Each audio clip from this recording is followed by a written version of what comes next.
It's time for Dodger Baseball. Live from Dodger Stadium, Prime Ticket presents the Dodgers as they take on the San Francisco Giants.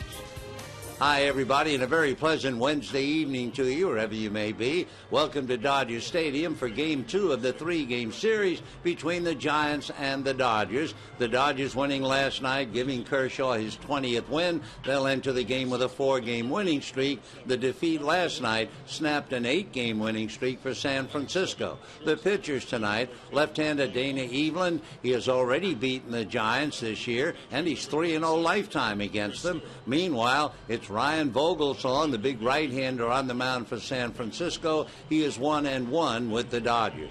This is also the 17th meeting between the two teams. They have split the previous 16. The last time they split a season series was 2008. And with all of that, we'll get to the ball game. We'll have it all coming up for you right after this.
The cars speak for themselves, like the 2012 Sonata and 2012 Genesis. Visit your Southern California Hyundai dealer or mysocalhyundai.com today. Buy Shakey's, enter to win a Shakey's Bunch of Lunch buffet now. Go to Shakey's.com to enter. Multiple winners will be drawn every day. Buy CarMax. Now more than ever, the smart choice is CarMax. And by AT&T. And welcome back. Only 2 games left here at Dodger Stadium. It's the Giants and the Dodgers. And that's Steve Lyons and Patrick O'Neill. Have to go back to last night because watching Clayton Kershaw this year has been so exciting. And also to do it against Tim Lincecum as well. His record at home, 12-1. His ERA at home is ridiculous. If he does not win the Cy Young, I mean, you get rid of the award. I mean, figure a different way to vote. Yeah, you're right. Certainly the Holiday's going to get a lot of votes playing with the Phillies and having the year that he's had, but nobody's had this kind of year, not only statistically and also dominating on a team that hasn't played well. 20-5. The last time Clayton Kershaw lost a game here at Dodger Stadium, the season wasn't even 3 weeks old yet, so indulge us a little bit if we want to continue to talk about one of the greatest bright spots that this season has had, and every fifth day we get up just a little bit more to play the game. At one point he was 13-5. He's now 20-5 with one more start. The only pitcher that's going to have a season like this again next year is going to be him, and that's the good news. Exactly. You get to watch him do it all again. All right, well, so even when Clayton Kershaw is not pitching, he's still that top step type of guy, and he even has a patty cake routine with Barajas. Good stuff. We'll be right back with first pitch in a minute.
Trade up to Ford and buy Corona. Hi, everybody, and a very pleasant good evening to you, wherever you may be. We're at Dodger Stadium on a lovely evening as the Dodgers and Giants play Game 2 of their 3-game series. It's also Game 17 of the 18 scheduled, and they've split. Each team has beaten the other 8 times. For the Dodgers, they continue to play remarkably well. For Don Mattingly, everything seemed to fall into place starting the 22nd of August. That was the day. And since then, the Dodgers are 20-7. Naturally too late to make any kind of a move in the standings, but nevertheless a high note upon which to build next year. For Bruce Bochy, his ball club had that spurt. They won 8 straight, only to lose last night to Clayton Kershaw. They're 15-11 over the same stretch. For Bruce, here's his lineup. In center field, the 31-year-old Justin Christian. At second base, Jeff Keppinger. And in right field, Carlos Beltran. At first base, Brett Pill. Brandon Belt is in left field. Mark DeRosa at third base. Mike Fontenot will be at short instead of Orlando Cabrera. Chris Stewart behind the plate again tonight. And Ryan Vogelsong on the mound. On the mound for the Dodgers, with a record of 2-1, Dana Evelyn. Dana, out of Olympia, Washington, lives in Palmdale. Originally a 16th round pick by the Brewers. He is 1-0 against the Giants this year and 3-0 lifetime. So Dana gets another look, gets another shot after an outstanding game when he limited the Giants 7 innings, only 3 hits and nothing else.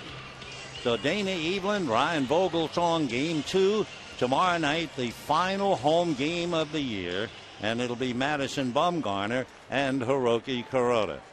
Checking in at the plate is Justin Christian, the center fielder, who can run like the wind. He played both at Fresno and Richmond, and with those two teams he stole 54 bases, and he hits a fly ball down the left field line, hooking foul and back into the stands. So 0-1 the count to Justin Christian out of Lincoln, Nebraska, and he lives up north at San Mateo. Originally drafted by the Yankees, and he runs exceptionally well. A couple of years ago he stole as many as 68 bases. Strike one pitch he takes low and inside, 1 ball and 1 strike. Christian, playing left field last night, had a double and a single. Arizona won its ball game, reducing the magic number now for them to 2. Christian, a chopper foul outside of third, flagged by Miles, and 1 ball and 2 strikes the count. Christian stands 6'1", about 190. He is a veteran, 31 years old, hasn't had much of a chance to play. He was in 20 some odd games 3 years ago for the Yankees, but he has spent the bulk of his time in the minor league. The next pitch, a high chopper over the mound. D. Gordon gobbles, throws, and pulls Loney off the bag, and that'll go as a base hit, I'm sure. Gordon making a wonderful effort on a ball that really was almost unreachable, and Christian, as we said, runs as fast as D. Gordon. In fact, that would be an interesting race. So Christian gets an infield single, and the batter now will be Jeff Keppinger. Christian at first, and of course that will give Dana Eveland something to think about. He has stolen 3 bases, and Keppinger, who hits very well, especially against left-hand pitching, checks in. Dana at the belt, looks over at first, decides you better go over there. Where you're starting, Justin Christian gets an infield single. Jeff Keppinger, Miami, Florida, but lives in Georgia. Went to the University of Georgia. Eveland delivers a little low ball, 1-0. Keppinger, like Christian, is 31 years old. The only difference, he spent a good portion of his professional time in the big leagues with the Mets and the Royals and the Reds and the Astros and now the Giants. The 1-0 pitch on the way.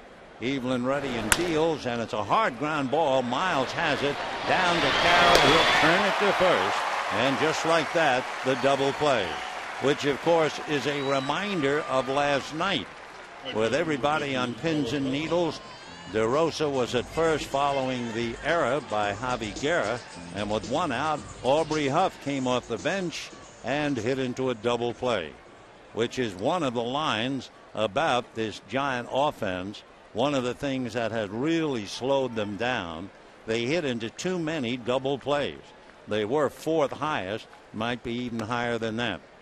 So with 2 down, here is Carlos Beltran. Bruce Bochy has had to grin and bear it throughout this year, losing a lot of players to injuries and other players just not coming back with the year they had last year.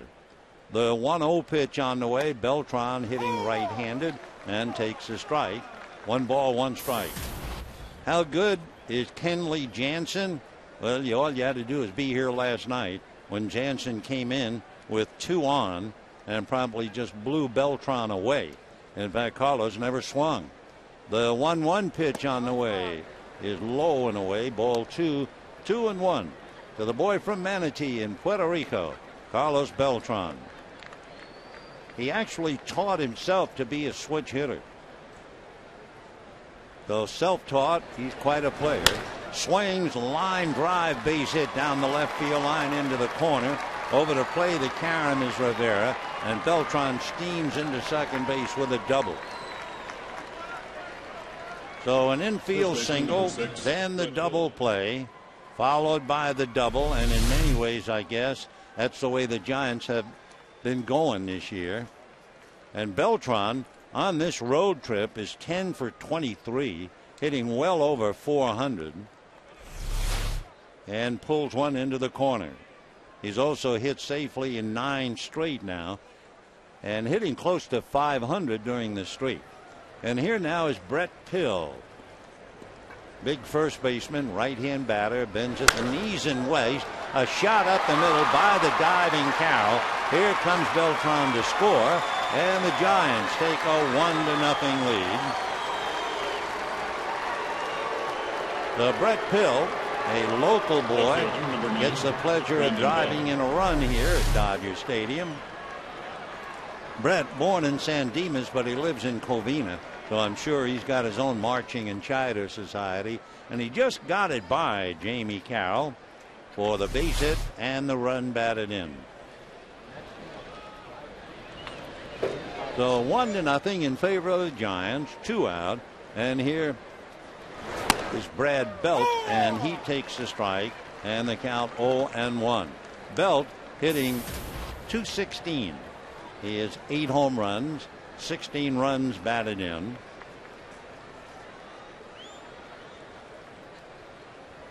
Now the strike one pitch on the way. Belt a check swing, but it's going to be a strike. Brandon Belt, a Texan. He went to school at the University of Texas. 5th round pick by the Giants in 2009. So the young man has gotten here in a hurry. He's 6'5", so he gives you a pretty good strike zone.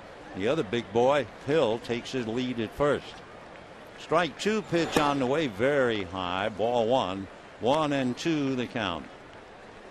So Dana Evelyn gave up the infield single to Christian. Keppinger hit into the double play. Beltran double to left, so he now has a 9-game hitting streak. And then Brett Pill, the pride of Covina, single to drive in the run. 1-2 pitch to Belt, way inside, almost at the belt, and the count 2-2. Brandon Belt. He was signed just 2 years ago, like Pill.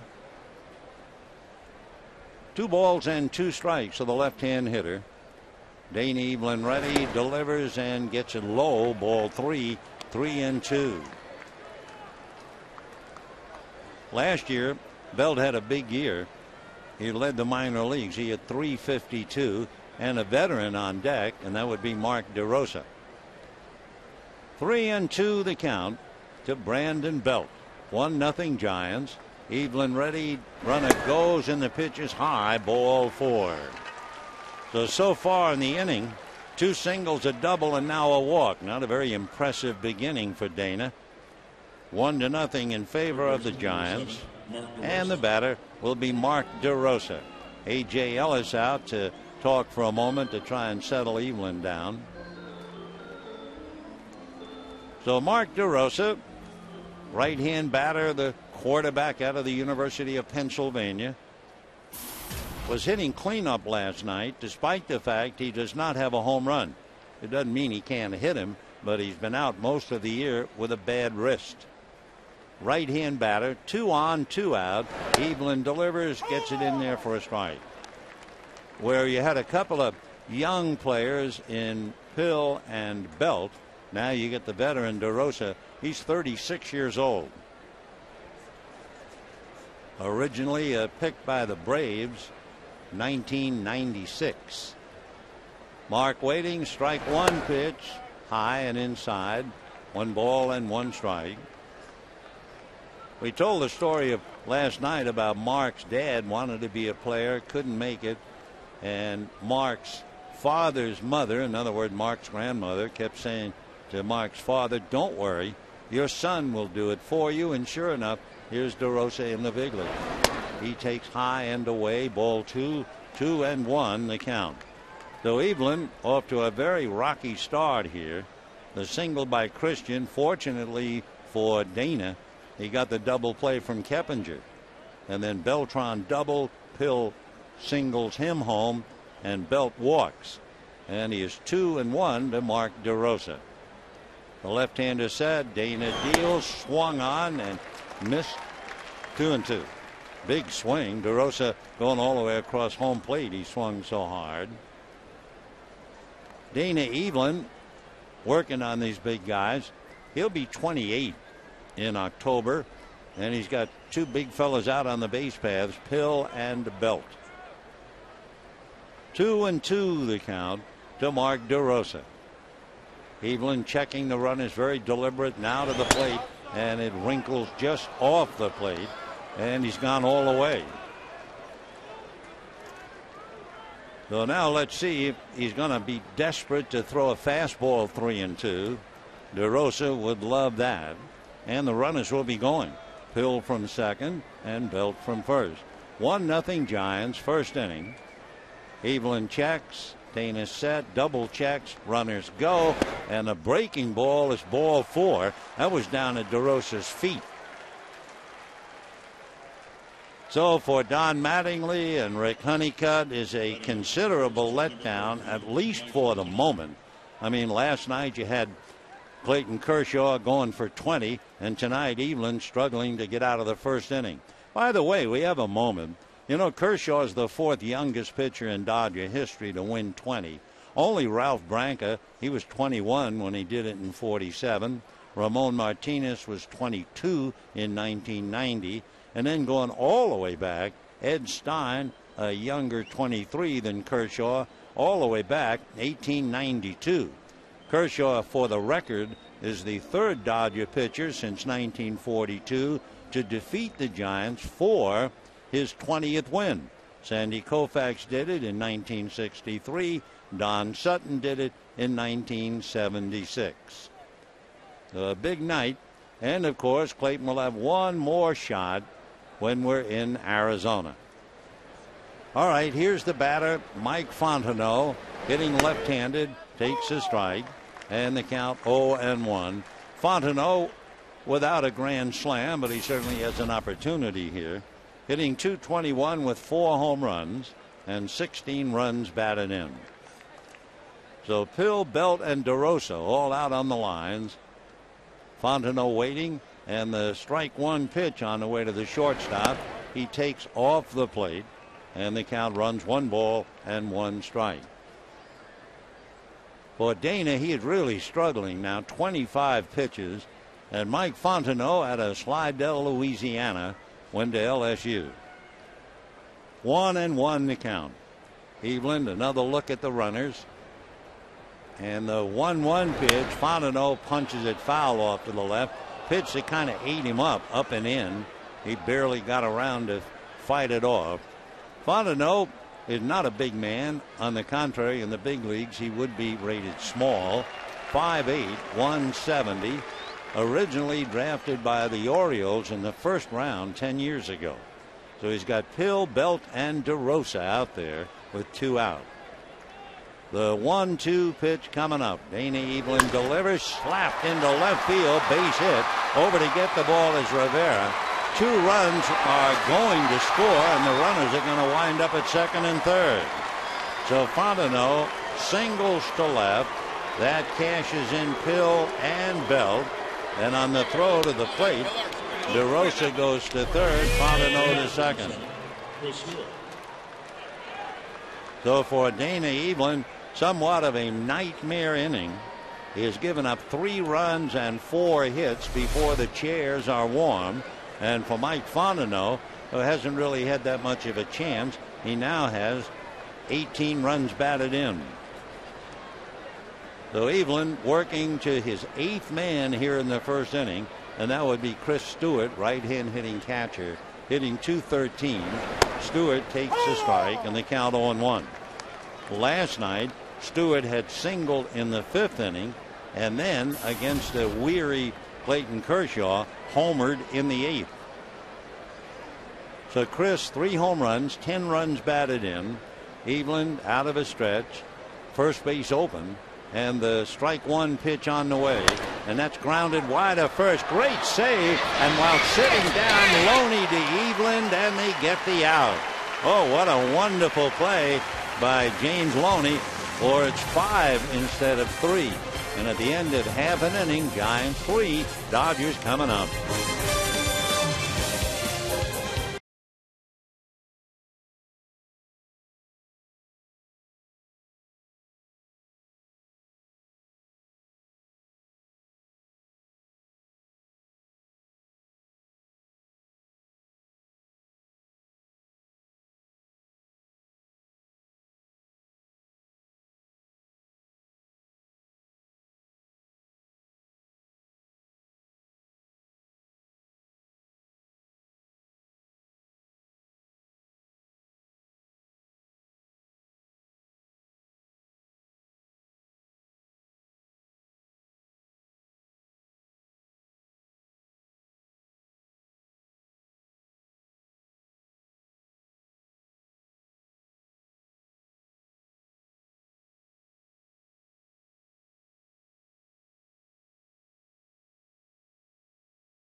Three. Of course, the consolation is it could have been worse, except for the play by Loney. With 2 out, 2 more runs would have scored. So it's worth biting your nails when you get away with only 3. Here's the Dodger lineup now. D. Gordon opening up at shortstop, followed by Jamie Carroll at second. Matt Kemp is in center field, and Juan Rivera is in left. James Loney at first, Aaron Miles at third, Jerry Sands, who has an 8-game hitting streak, in right field, A.J. Ellis, and Dana Evelyn. On the mound for the Giants is Ryan Vogelsong, and of course it has been written up, it has been talked about. He's one of the pleasing stories of the year, and the right-hander with a record of 11-7. He's 1-1 against the Dodgers, 1-2 lifetime. And before we get into his background, a couple of things. He is high up in getting called strikes, very high. Hitters also during the year like to swing at his first pitch. So we'll see what the Dodgers do. The corners are up. DeRosa and Pill, and Gordon has a look at a strike, and the count 0-1. So a thumbnail sketch of Ryan Vogelsong. You start with the fact he had Tommy John surgery in the middle of September in 2001. Strike one pitch is low and away. Gordon shows bunt. For Vogelsong, he has been another victim, like Tim Lincecum, of a poor Giant offense. Here's the 1-1 pitch on the way, and he works a low and inside ball too. When the Giants, for Lincecum, when they don't score, he can't win. And the same with Vogelsong. If the Giants score 2 or less, he's 1-6, despite the fact his earned run average is 2.8. The 2-1 pitch on the way. Fastball, line drive, base hit into left field. The shortstop, Mike Fontenot, high in the air, but couldn't get it. So Gordon, a rope into left. And the opening hitter, a base hit to bring up Jamie Carroll, followed by Matt Kemp. So Brandon Belt got the ball back to the infield. Now Gordon figures to put a lot of pressure on Vogelsong. D has stolen 22 out of 28. By the way, we mentioned a lovely evening, 69 degrees when the ball game started. So Jamie hitting .286 with 14 runs batted in, and Gordon poised now starts to retreat to the bag. So D, eyes concentrating on Vogelsong, who wants to talk to Chris Stewart. So a timeout for the moment.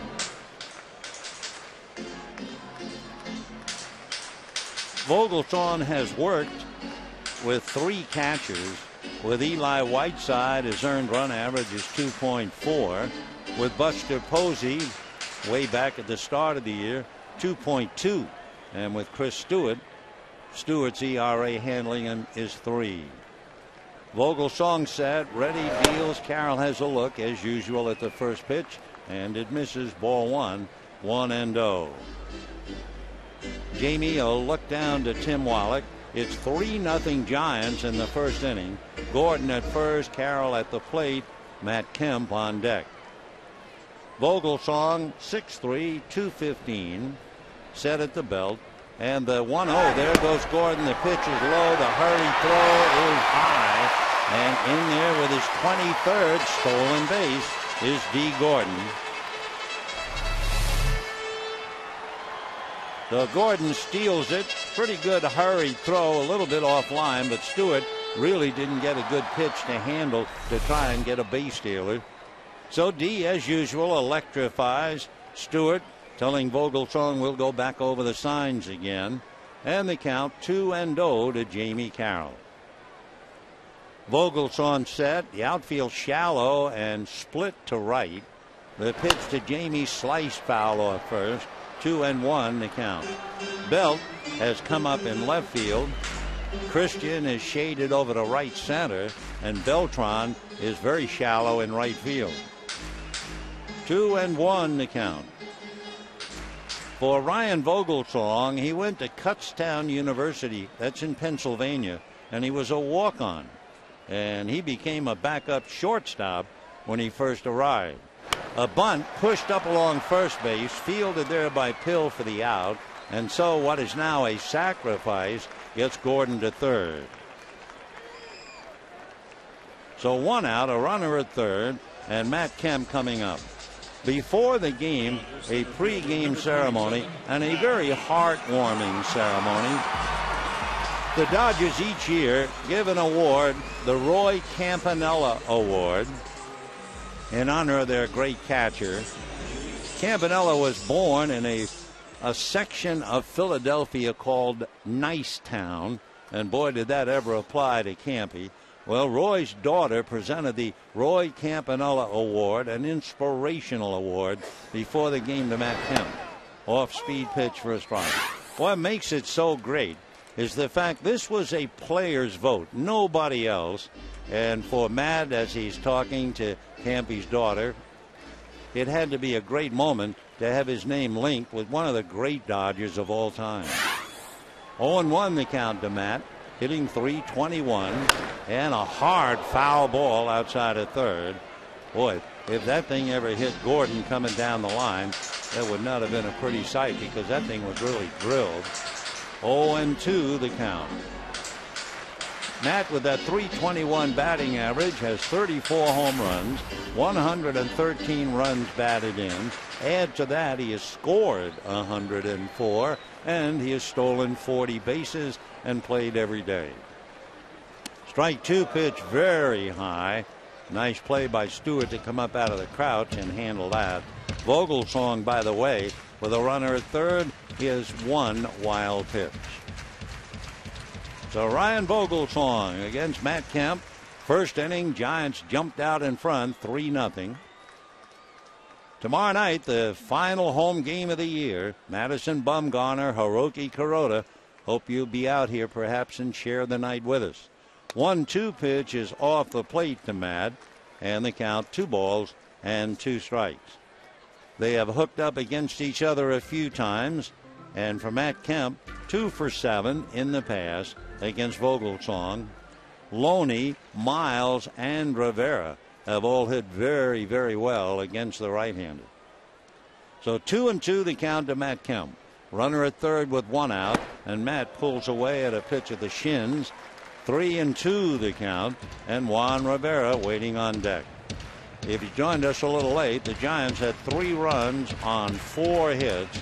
Might have had more, except Keppinger hit into a double play, and Stewart was robbed of 2 RBIs by James Loney.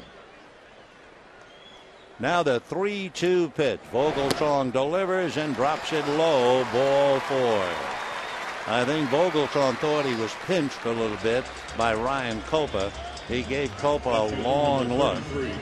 Ron, the plate umpire, has been in the National League working on 13 years. He played baseball in college, enrolled in umpire school, and for 13 years, among other things, it's been a good long time for Ron Culpa. Now Juan Rivera. First and third, one out, and Rivera checking in, hitting .297 with the Dodgers, 4 home runs, 41 runs batted in. Culpa, right-hand hitter, backs out, whacks at his spikes a couple of times. There's so many of them fuss with their batting gloves, and Rivera made sure he get a good clean set of spikes. Right-hander waiting in the first pitch. Rivera takes a strike, and the count 0-1. Rivera last night was 2 for 4, 2 singles. His first single set up a run, and then Loney cashed it in last night to get the Dodgers off on the right foot. Tonight the Giants lead 3-0 in the first inning. Rivera, the potential tying run, and the strike one pitch, comebacker, Vogelsong to the shortstop, easy double play, and that's that. So no runs, 1 hit. Rivera kills 2, and at the end of an inning, Giants 3, Dodgers 0.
Leading the Dodgers 3-0.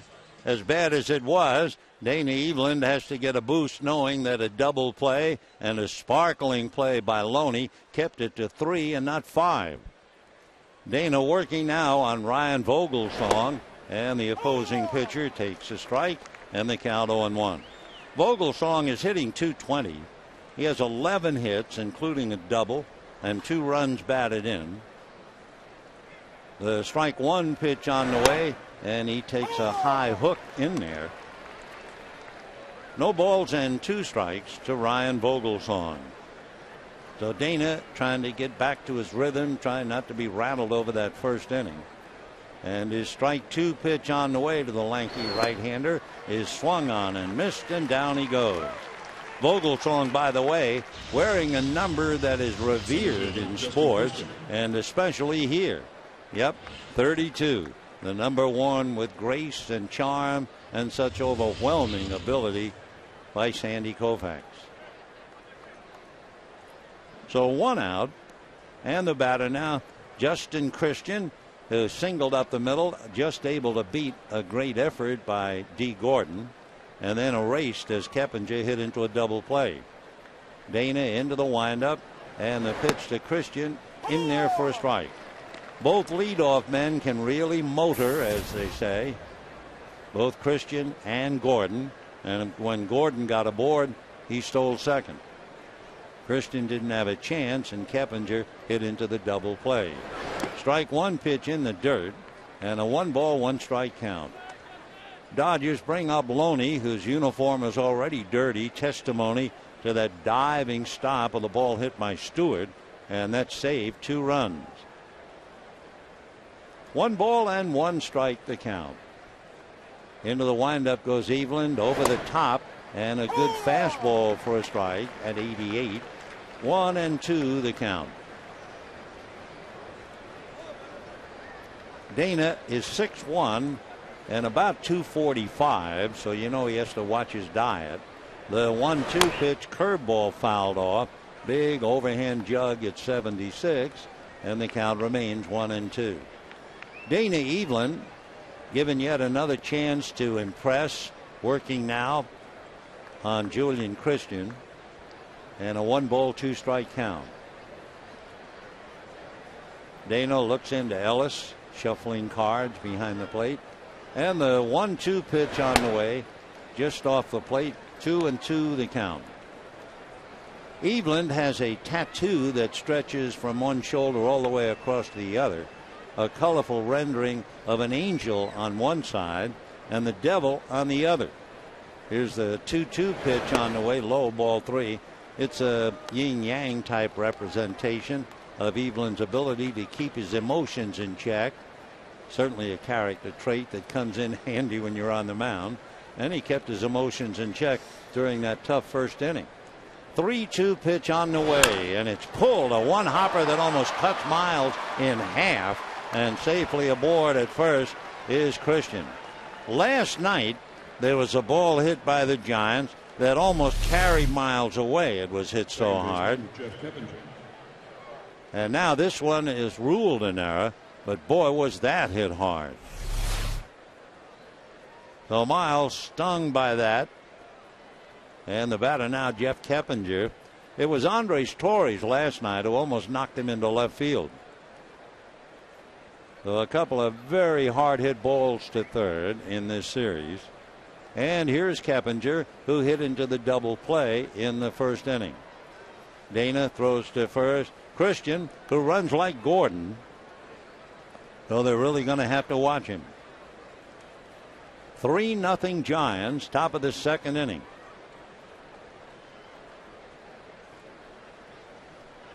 Christian takes his lead, held on by Loney. Eveland looks over at him, now to the plate. Keppinger takes a strike, and they count 0-1. No balls and 1 strike to ref. Hitting .281, half a dozen home runs, 34 runs batted in. Came to San Francisco from Houston. Now the strike 1 pitch on the way. Keppinger wide open stance, then closes it and looks at his strike, and they count 0-2. Giants needed a second baseman desperately when Freddie Sanchez went down, as one of the many players who suffered injuries to sideline them during the year for the Giants. And Keppinger, a good hitter, batting .281. Christian takes his lead. He's not going. Keppinger takes off the plate, and they count 1-2. Dana Eveland, fastball, curveball, pretty good slider, and a changeup. 1-2 the count to Keppinger. Left-hander ready, another look, and decides he'll go over to first base, sending Christian back on the bag. Of course, the Dodgers know all about the fact Christian, with 2 clubs this year, stole 54 before he even got to the big leagues. Stole over 60 in the minors. Even though he's 31, he can still move. The 1-2 pitch on the way to Keppinger. Eveland not ready. Now he is. And there's a chopper to the right side. The quick feed to Gordon for 1. Back to first. So Keppinger hits into his second double play. And so it goes in the life of a big leaguer. No runs, no hits, nobody left. And at the end of an inning and a half, 3-0 Giants.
conversation about pitching to the Giants.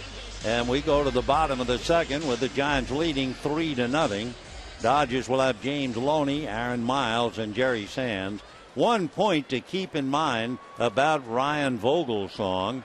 I'm sure the Dodgers are not aware of it, but you will soon be, as Loney checks in, and we'll tell you in one moment.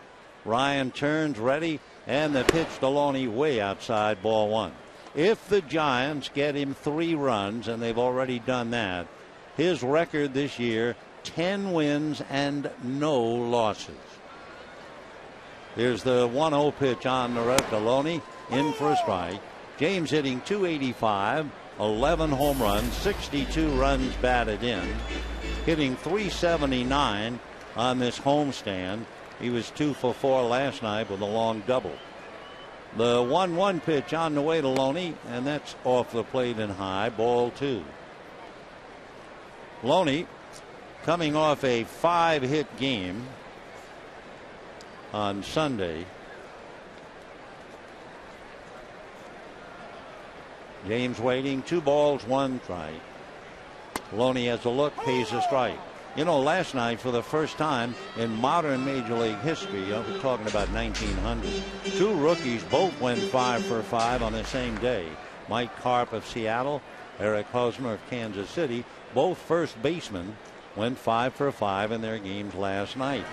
2-2 pitches low. And of course, last Sunday, another first baseman, James Loney, albeit no longer a rookie, was 5 for 5 before flying out in his 6th at-bat against Pittsburgh. By the way, congratulations especially to Mike Karp of the Mariners. He was born in Long Beach, went to Lakewood High. Little roller to the right of the mound. It's going to be Pill juggling, throwing, and Loney is aboard. So a little dribbler, and Vogelsong wisely went to the bag. Pill trying to come in and make the play, couldn't do it. And we'll wait on the scoring. And it would appear it will be a base hit. So Loney is aboard. They add 1 to the hit column on the scoreboard. So give Loney a dribble single. He'll take it. And that'll bring up Aaron Miles. Giants 3, Dodgers nothing. Bottom of the second inning. We repeat, the so-called magic number, or as it has been referred to, the tragic number for San Francisco is 2. Any combination of Arizona victories and Giant defeats, and that'll be that. The pitch to Miles off the plate, ball 1, 1-0. Giants are also in a lot of trouble in the wild card. They are 4.5 games behind Atlanta. Dodgers have been eliminated from the wild card. So Boshi is running out of time. 1 ball and no strikes. The count. Miles swings, breaks his bat. Ground ball to Keppinger. They'll get 1. The throw to first, not in time. In fact, I'm not sure if he broke the bat or just the entire bat went into the stands. Well, one thing we do know, the bat is now in the stands. And it's broken, all right. The handle, like a swizzle stick, will go back into the dugout. So Miles has the bat sawed off, as the players say. The bat part of it goes flying. Keppinger, undeterred, got the ball to Fontenot, but the throw to first not in time. So a broken bat, force play. And the batter will be Jerry Sands. Sands, with an 8-game hitting streak, had 1 hit last night, and it was huge. The pitch to the right-hand hitter, in for a strike, and the count 0-1. Sands' home run last night, 4th of the year that he has hit. Line drive into the left field pavilion, and that was the difference in the game. Dodgers winning at 2-1. Clayton Kershaw picking up his 20th victory. So here is Jerry hitting .533 in the homestand. The strike 1 pitch, he backs off, and a 1 ball, 1 strike count. Sands, .533, 16 for 30. He has 2 home runs, 3 doubles, 8 RBIs. He's just been blazing hot. 1-1 the count to Jerry, hitting .249. Wasn't long ago he was hitting .190. 1-1 pitch. Sands checks up. It's going to cost him a strike. And the count 1-2. Final game of the year, the final home game anyway.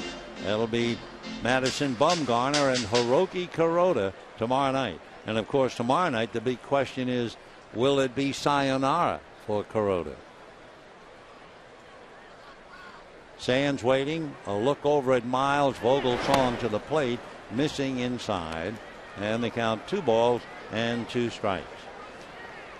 So Ryan Vogelsong given a 3-0 lead. Ryan out of Charlotte, North Carolina, and Jerry Sands lives in North Carolina, but Vogelsong moved to Massachusetts.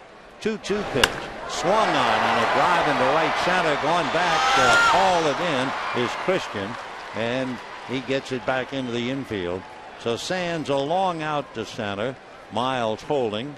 And coming up, A.J. Ellis. You know, the Dodgers 2012 schedule now available online. 2012 marks the 50th anniversary of Dodger Stadium. It'll be celebrated all season long. Season and mini plan packages will be available very soon. So to speak to a Dodger ticket rep, call 323-224-1365. A.J. hitting .263. 2 home runs, 9 runs batted in, and takes a strike. A good fastball at 94. 0-1 the count. Ellis in his 28th game, so he hadn't played much. A.J. waiting. No balls, 1 strike. Dana Eveland on deck. 3-0 Giants. Second inning. Back comes Vogelsong. Drops a breaking ball in there. And the count 0-2. When he was in college, he was a backup shortstop and then became the starting third baseman. Why? Because 2 players quit the team. And then after 2 pitchers suffered broken arms, he was then forced to become a pitcher. The next one a little low. You talk about things going in one direction and bringing them and bringing you along with them. Starts as a shortstop. Third baseman quits. 2 broken arms. He suddenly becomes a pitcher, and the next thing you know, he was selected by the Giants in the 5th round. 1-2 the count to A.J. Ellis, and the right-hand hitting catcher bounces one into left field for a base hit. Stopping at second is Miles, and the batter will be Dana Eveland, a left-hand hitter. So Ellis, a ground ball single, and the Dodgers getting men aboard. They now have 3 hits and a walk, but no runs. So 2 out. Dana Eveland, who has not got a base hit, he is 0 for 6, and he has struck out 5 of the 6 times. So we shall see. Outfield shallow, especially Belt in left field. So Dana hits as he pitches, left-handed all the way. And the fastball in at the knees for a strike. And the count 0-1. 3-0 Giants, bottom of the second. They scored all 3 in the first inning. They sent 8 men to the plate. But as we mentioned, it could have been worse. Strike 1 pitch to Dana Eveland is taken off the plate. 1-1. Vogelsong pitched for 3 years in Japan. Played for the Oryx Buffaloes over there. The 1-1 pitch coming up. Eveland swings. Fly ball to straightaway shallow center. Christian is there, and that will be that. So no runs, 2 hits, and at the end of 2, Giants 3, Dodgers nothing.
sits quietly in the dugout. He had made a total of 43 pitches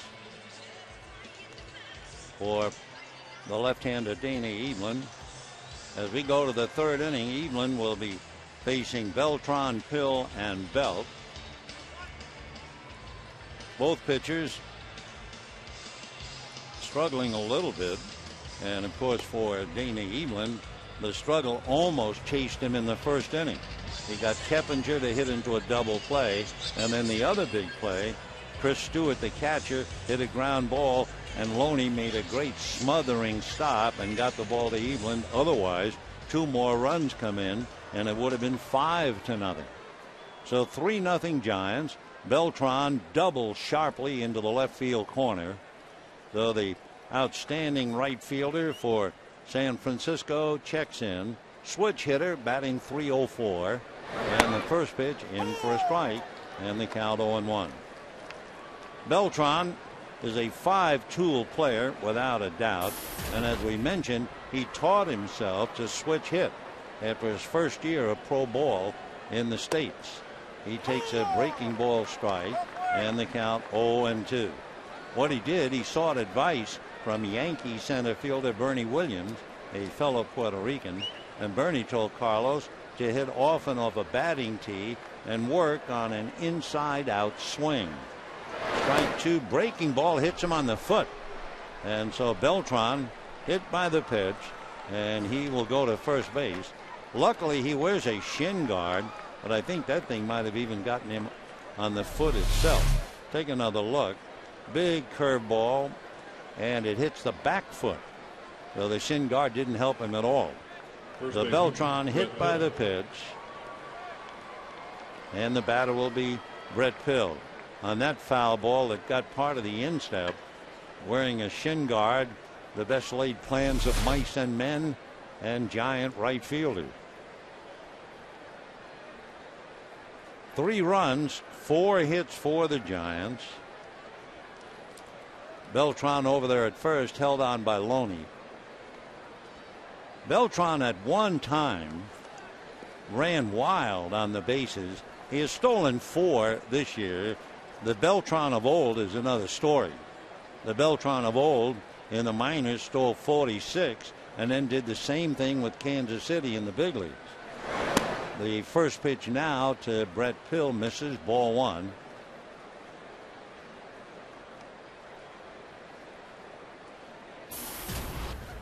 One ball and no strikes to Brett Pill. Beltran, a quiet runner at first. Of course, he's had some knee trouble. The next pitch in for a strike, and the count 1-1. So Beltran held on by Loney, and I think still feeling being hit on the instep, the back foot. 1-1 the count. Beltran's also 34, so maybe you feel it a little more. The 1-1 pitch is low, ball 2, 2-1 the count.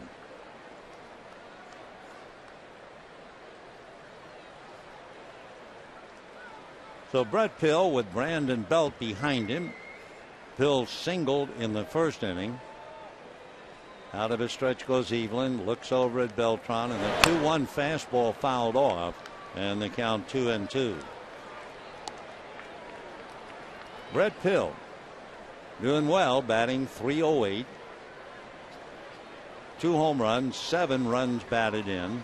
And of course, that last name, certainly as kids, you heard the word pill meaning the ball. Brett, remember, broke into the big leagues with a bang. He homered in each of the first 2 major league games in which he played. 2-2 pitch is punched on the ground to Carroll. Plenty of time to Gordon. Not in time, as Pill running very well down the line. So a force play that looked certainly like a double play when the ball came off the bat. But Pill hustling and is able to beat Gordon's throw. And they get the force play on Beltran, who still tried to break it up, bad foot or no. Carlos went in there to make sure that Gordon had to jump in the air, so there wasn't quite enough on his throw. An all-out hustle by Carlos Beltran, even with a sore foot. And that's good to see. Here's Belt, who hits a hopper. That's fed by Carroll to Gordon, and Gordon to first. Dodgers turn their third double play in 3 innings. It's been Miles to Carroll, then Carroll to Gordon twice, and it's 3-0 Giants.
Three, but they're double plays.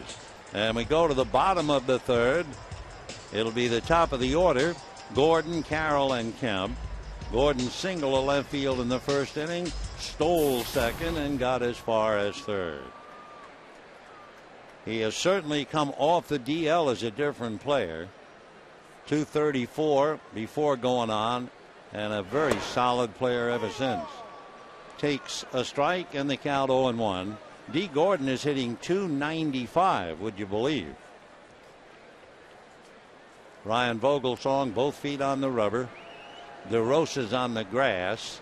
And the strike one pitch. D shows bunt, takes a strike, and the count 0-2. Gordon, when he singled in the first inning, it gave him 30 hits in the month of September. Vogelsong ready and comes back. Little ground ball to the right side. Keppinger up the pitch to take care of it. And just like that, one away here in the third inning. Say, be sure to stay connected to the Dodgers all year long. Follow them on Twitter, like them on Facebook, or sign up for mobile alerts. For more information and to connect with the Dodgers this offseason, be sure to go to Dodgers.com/connect. Well, the Dodgers have connected for 3 hits but no runs. And with 1 out, here's Jamie Carroll, who sacrificed in the first inning, although everybody in the house knew he was trying to bunt for a base hit. And he takes a strike, 0-1. That's the big break. You know, with a runner on board, the hitter lays a bunt down, trying to get a base hit.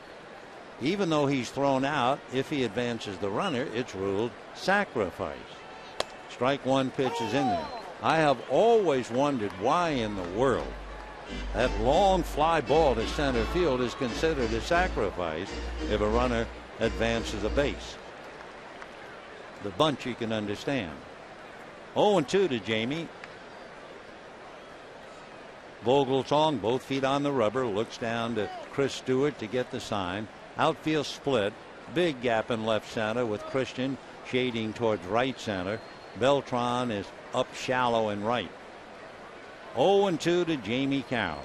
Vogelsong ready and delivers, and it's lifted into shallow right center. A trio of Giants, and it is Beltran who makes the catch after Keppinger was calling. And Beltran looked like he caught that thing down around the knee. That thing almost dropped. The Beltran with a big sheepish kind of a grin, and Keppinger exchange smiles, and we have 2 down. Keppinger was all set to catch, and then he just got out of the way, and Beltran had to suddenly lunge for it, and he had an ice cream cone as the ball sat up in the glove. But he held on to it, and we have 2 down. So here's Matt Kemp. He walked in the first inning. Vogelsong ready and delivers, slides the slider in there for a strike, and the count 0-1. Matt, what a difference a year makes. There was a song about that. Here's the strike 1 pitch, a big swing and a miss. Considering hitting .321, 34 home runs, 113 runs batted in. Last year, 28 home runs, 89 runs batted in, and he hit only .249. What a difference a year makes. 0-2 to Matt. Just turned 27. He takes a pitch in the dirt. In fact, let me see. Yeah, he'll be 27 Friday when we're in San Diego. All right. Matt Kemp, originally a 6th round pick by the Dodgers 8 years ago at a Midwest city in Oklahoma. The 1-2 pitch, high fly ball to right field. Beltran is there. Carlos one-hands it, and the Dodgers go meekly in the 3rd inning, 1-2-3. And at the end of 3, Giants 3, Dodgers nothing.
To you by El Pollo Loco.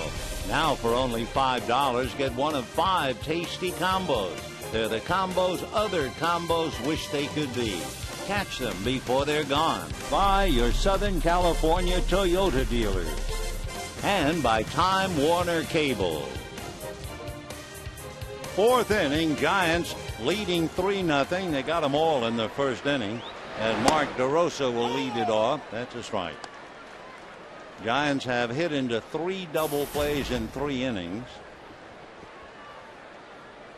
2 years ago, DeRosa, a power hitter with 23 home runs. This year, with the bad wrist, 0.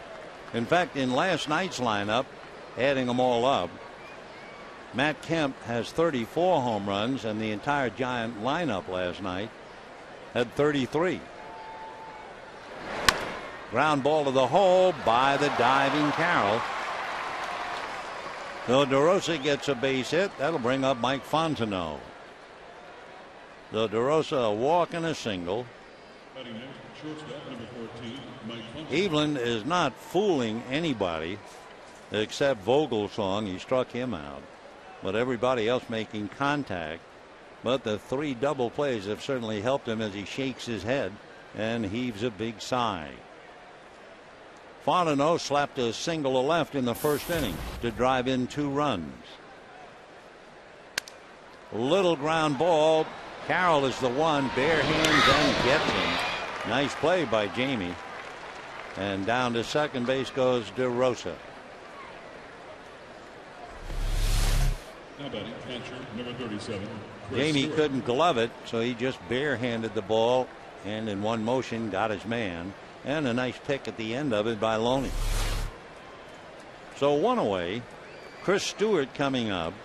It was Stewart who lost a chance for 2 RBIs in the first inning. With second and third, he grounded to the hole. Loney made a great stop, and then while sitting down was able to throw the ball accurately enough to Dana covering in first base. So Stewart hitting .212, 3 home runs, 10 runs batted in. Strike.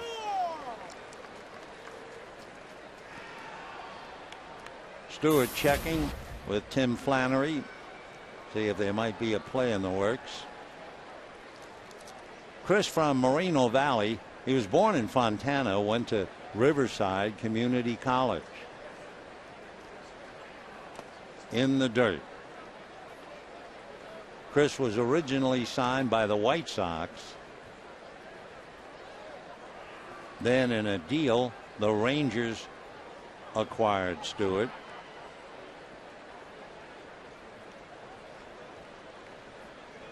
One ball and one strike.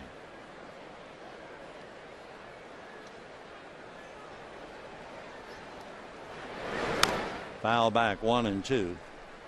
In March of 2009, Stewart was sent to the Yankees by the White Sox, and mentioning the word Yankees reminds us to tell you that the Yankees clinched the division in the American League East, and the jury is still out, of course, on the Boston Red Sox and Tampa Bay. 1-2 the count. Evelyn watching DeRosa, and that's low. Good save by Ellis. 2-2 the count. Stewart is a big fella and gives you that good strike zone. He's 6'4". Pretty tall for a catcher.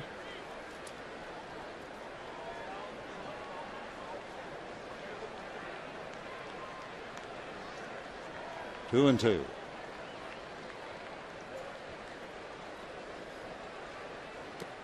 Breaking ball, but low. Ball 3.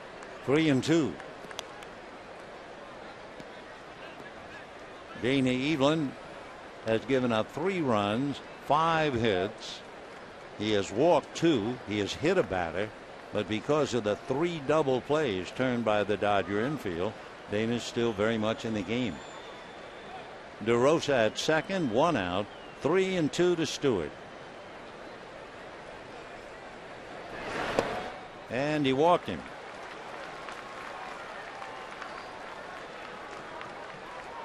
So for Dana Evelyn, he had really struggling. And Ryan Vogelsong coming up. With 1 out, you would kind of expect Vogelsong to sacrifice. He has done it 4 times. And then they'd leave it up to Justin Christian. So we'll see what Bruce comes up with. Tim Flannery in the third base coaching box. Loney is on the grass. Miles is about even with the bag. And the outfield fanned out straight away. Vogelsong struck out his first at bat and lays down a foul. 0-1 the count. Ryan Vogelsong hitting .216 with 2 runs batted in. Trying to help his own cause. Remember, he's leading 3-0, and his record when he gets 3 runs, 10 wins and no losses. No balls and 1 strike.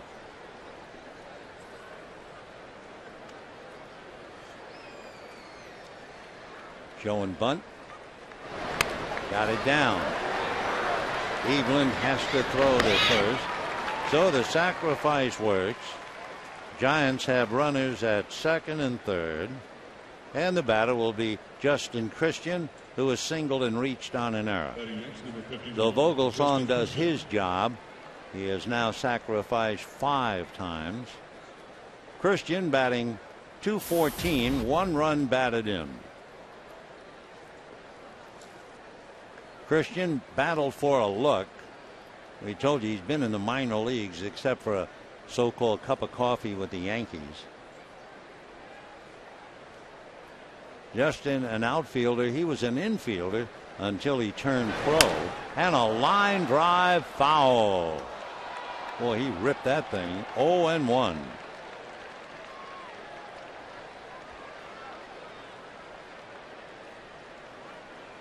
No balls and 1 strike.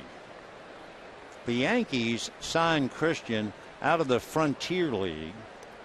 He went to Aragon High School in San Mateo. He also went to Skyline Junior College.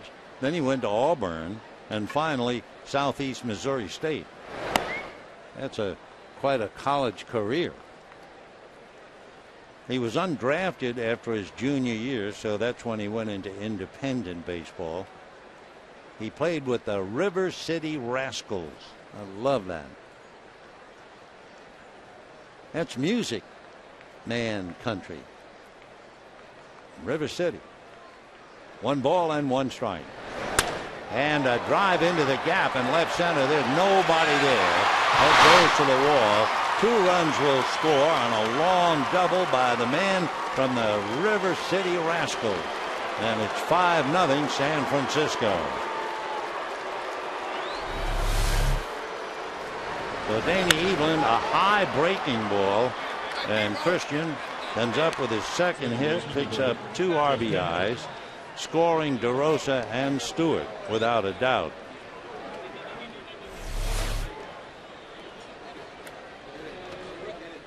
So the Giants lead the Dodgers 5-0. Remember the final game at home tomorrow night. Madison Bumgarner and Hiroki Kuroda. Keppinger takes a strike. Jeff Keppinger having a tough night. Grounded into a double play in the first inning. Grounded into a double play in the second. But the pressure's off. There's 2 down and there's a runner at second. So Jeff is up there hitting .281. 5-0 San Francisco. Fastball and that's low. You look at the Dodger bullpen and they're going to get somebody up now. And it would be Blake Hawksworth. So the Hawk stirs in the pen. 1 ball and 1 strike to Keppinger.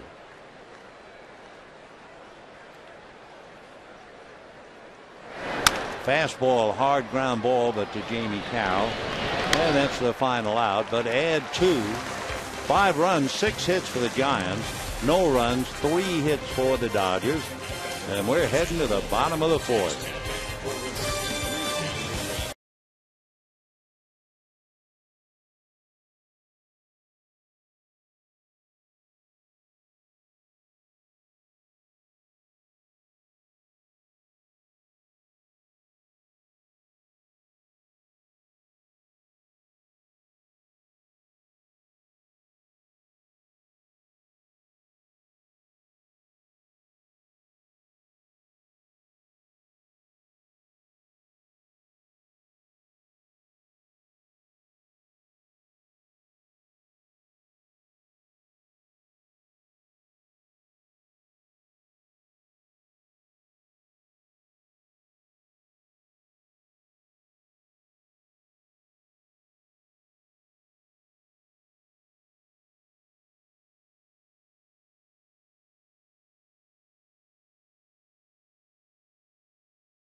Giants Lowe's. Let's build something together.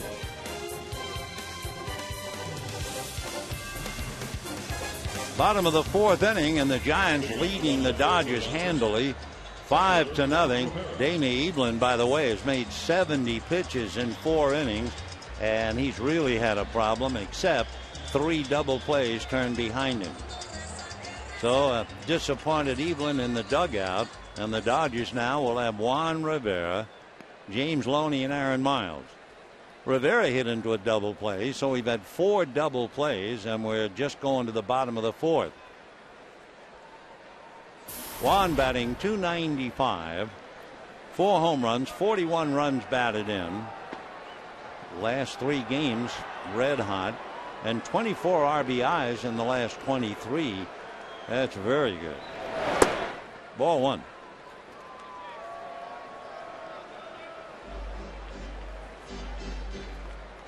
Rivera, 33 years old in July, from Guarenas in Venezuela.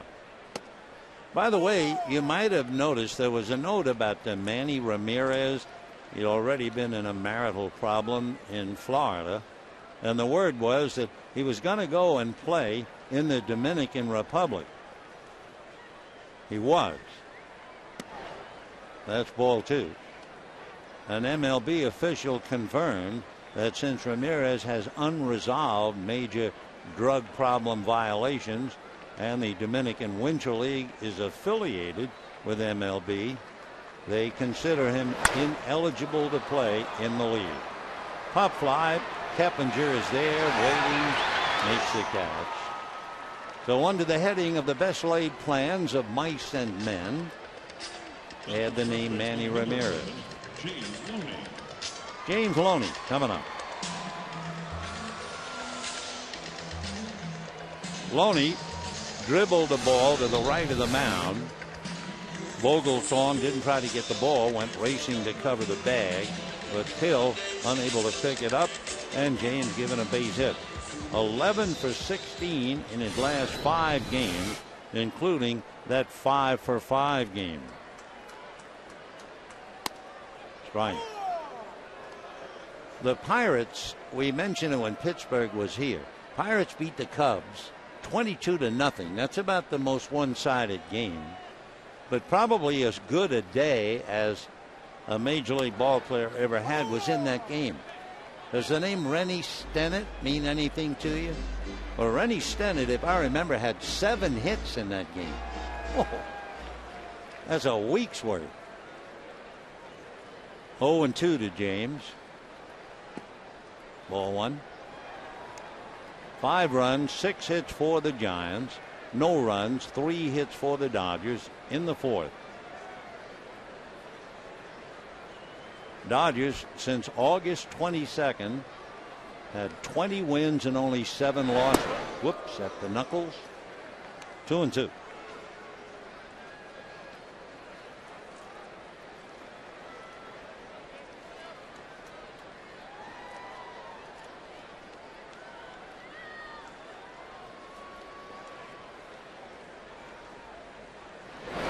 Fouled away. When we were last at AT&T Park in San Francisco, they had a pregame ceremony up there, the highly coveted Willie McCovey Award. And just as Matt Kemp won the Roy Campanella Award tonight, Ryan Vogelsong won the Willie Mack Award. Again, strictly a player vote. 2-2. Slapped into left field, base hit. So Loney hitting .286 will pick up another point or 2, and he's 2 for 2 tonight. Nice bit of hitting. Pitch him away, he'll go away. Dodgers 4 hits. They've had a man on in 3 of the 4 innings, and here's Miles, who broke his bat. The meat end of the bat going deep into the stands, and he wound up with a swivel stick in his hand. Aaron had an incredible June. Really, at no time in spring training did the Dodgers ever think Aaron Miles would be playing as much as he has been playing. I mean, he's in 131 games right now. He's a guy who barely made the team. 131 games. Aaron will be 35 and promptly strokes it into right field. Loney will stop at second, and with one out, the Dodgers have two on, and Jerry Sands coming up. So Vogelsong had a walk and a base hit in the first inning, and a double play helped him. He allowed 2 hits in the second inning, got through that, retired the Dodgers in order in the third, and now with one out, singles by Loney and Miles. Jerry Sands flied to center pretty deep in the second inning. Called up earlier, remember, hit 200, and since the 6th of September, as we used to say, he's been unconscious, hitting 378. You'll hear them talk about it all the time. What's the reason for the improvement? He somehow has slowed the game down.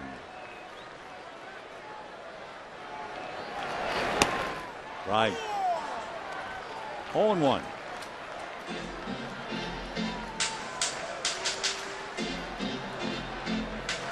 Jerry Sands will be 24 on the last day of the season. Will be in Arizona. 0-1. Fouled away. So Matt Kemp will have a birthday on Friday in San Diego, and Jerry Sands will celebrate his in Arizona on the 28th. No balls and 2 strikes. Dodgers right now 1 game above 500, and the question is, can they stay there? They've got to do a lot of work. They're down 5-0 in the 4th.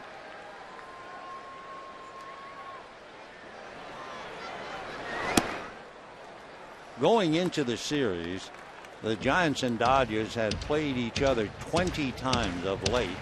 Mattingly won 10, Boshi won 10, and then the Dodgers last night behind Clayton Kershaw, as he picked up his 20th, now have an edge 11 games to 10 over that stretch. Tim Lincecum, a tough luck loser. And there is strike 3 call to Jerry Sands. Fastball at the knees. Jerry doesn't say anything as he walks away. Take another look. If you look at the pitch, it looked like it was going to be low where the catcher caught it, but that's not where you count the pitch, ball or strike. It's where he entered the strike zone. Take another look. Look at his knees. Right there, it's a strike. And then when he catches it, it's low. And the crowd thinks, oh, that was out of bad call. But it wasn't. Ball 1. A.J. Ellis single to left in the second inning. Trent Olson is out on deck to bat for Dana Evelyn, who had a tough time tonight. 5-0 Giants in the 4th. Ellis singled in the second inning. Breaking ball strike. 1-1 to count. 2 out. Giants 5 runs, 6 hits. Dodgers no runs, 5 hits. The Hawk flapping his wings in the Dodger bullpen. Vogelsong ready. And the 1-1 pitch, and that's a little low. 2-1 to count. Ryan Vogelsong, a veteran, 34, bounced all over the place. He was really in the minor leagues, except for 6 innings 11 years ago that he pitched for San Francisco. That's his final. When he pitched in Japan, he was over there for 3 years. Who knows? He might have stayed there a longer time. But his wife became pregnant with their first child, and Ryan decided to return to the United States and again attempt to fulfill his dream. Here's the 2-2 pitch, taken off the plate. 3-2.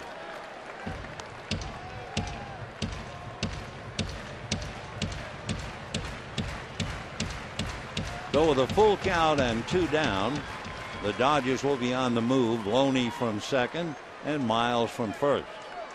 Ellis with 9 RBIs, hitting .273. AJ has 2 home runs.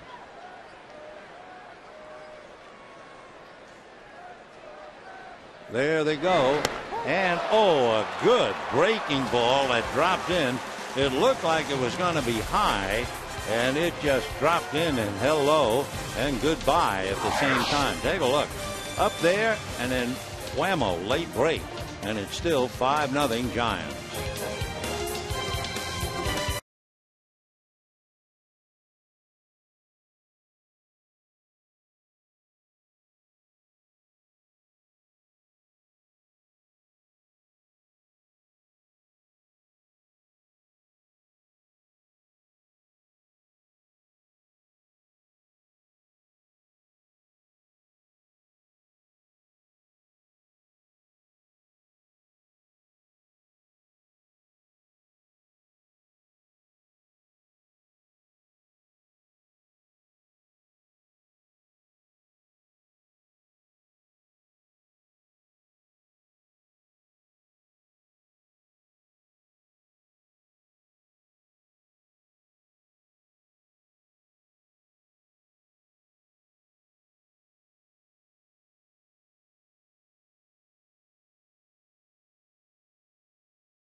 And the memory of Clayton Kershaw is still very fresh in our mind from last night.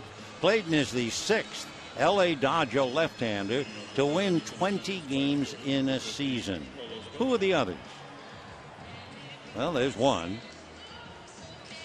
And he'll be pitching for number 21 when we're in Arizona. Well, we'll give you the answer in a while. Meanwhile, just one of those nights for Dana Eveland. He had to come out. 4 innings, gave up 5 runs, 6 hits, was in a lot of trouble, and now Blake Hawksworth will pick up for him. Vogelsong made 22 pitches in the 4th inning, and he's still leading 5-0. Couple of notes. We were talking earlier about the fact the magic number is 2 for Arizona to clinch the division. The wild card, however, is pretty wild. Atlanta lost tonight at Florida, and the Cardinals beat the Mets. All of a sudden, the Cardinals are a game and a half back in the wild card. That's really kind of surprising. The Giants are 4 back for the moment. They give you the American League wild card in a moment. But here's Carlos Beltran now batting left-handed, and a strike. Beltran doubled and hit by a pitch. 0-1. Now the American League wild card still up for grabs. 0-2. Red Sox are out in front, but they lost to Baltimore. Tampa Bay was the loser in a doubleheader to the Yankees, 4-2, 4-2. So even though the Red Sox lost, they picked up a half a game and lead Tampa Bay by 2.5. The Angels won at Toronto. So in the wild card, the Angels, like Tampa Bay, 2.5 back of Boston. And by the way, in sweeping the doubleheader from Tampa Bay, the Yankees, as we mentioned earlier, clinched the American League Eastern crown. And in winning game 1 in a day game, the Yankees have really been blessed by the sun. Their record in the day games, 42-12. Ball 1.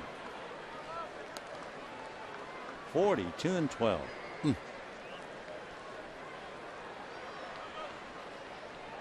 Blake Hawksworth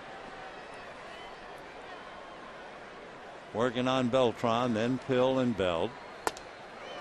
And down goes Carlos.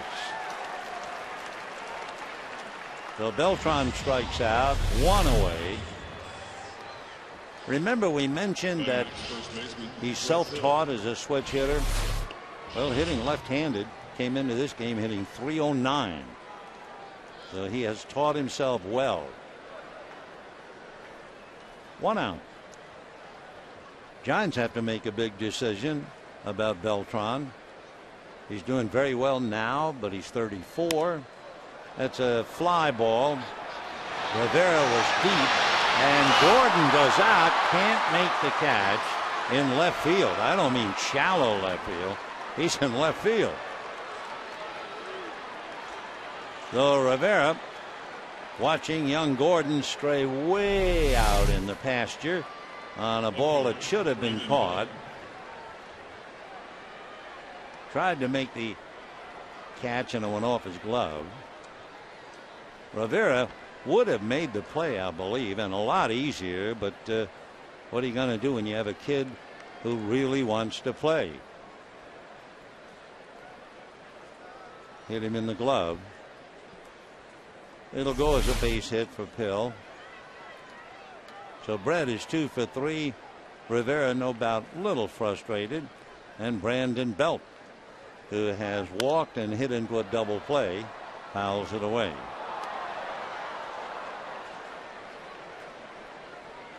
Oh, 0-1 to Brandon. Walk, scored a run. Then last time up, grounded into the double play.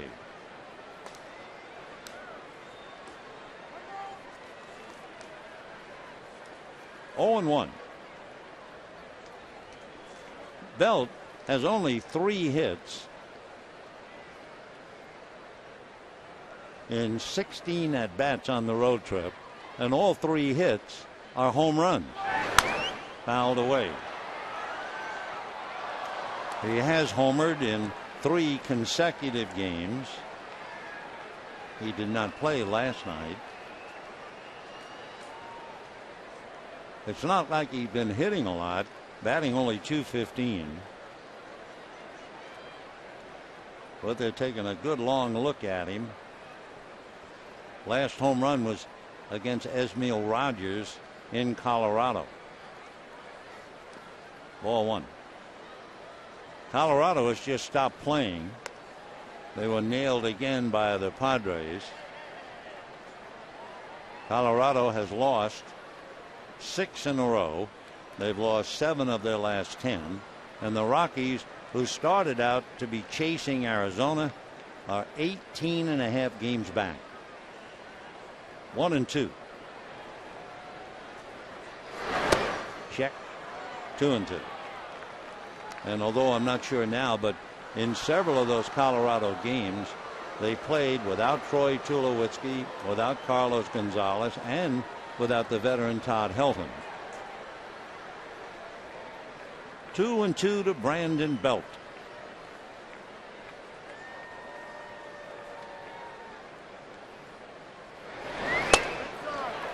Three and 2.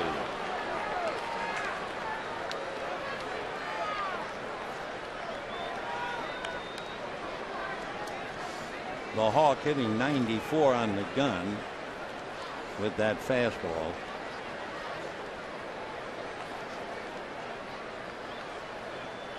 There goes the runner. A swing and a miss. The throw down, and the Dodgers get another double play. So A.J. Ellis handles strike 3 for Boshi. 4 double plays. This one not grounded into, but the Dodgers will take it anyway. And the tag by Gordon, and it's still 5-0 Giants.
Bottom of the 5th inning, the Giants make a couple of changes in the outfield.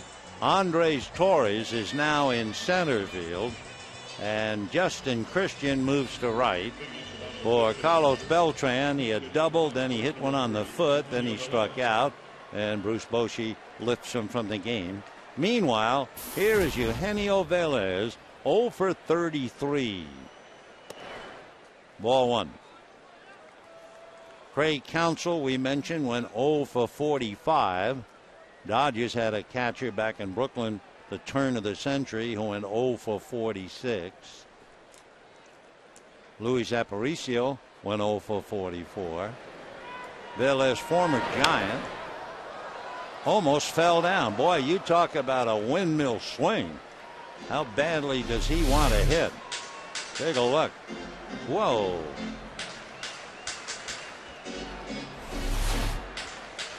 Eugenio Velez, 6'1", maybe 160, 29 years old. Former Giant, so his last base hit was with the Giants. 2-1. And did it nick him? Yep. So Velez goes to first. With the Giants last year, he had 9 hits. Do you think maybe Vogelsong was ticked off over that swing? Well, one way or another, Velez is aboard. So he is still looking for a hit. And D. Gordon coming up. Yeah, I know in the old days, if you swung the way Velez swung, oh, you were in the dirt. Gordon hitting .293, 9 runs batted in. Velez has a stolen base, and that's ball 1. Down in the Dodger bullpen, Josh Lindblom begins to warm up. Gordon single left and grounded out. D's 1 for 2, hitting .293.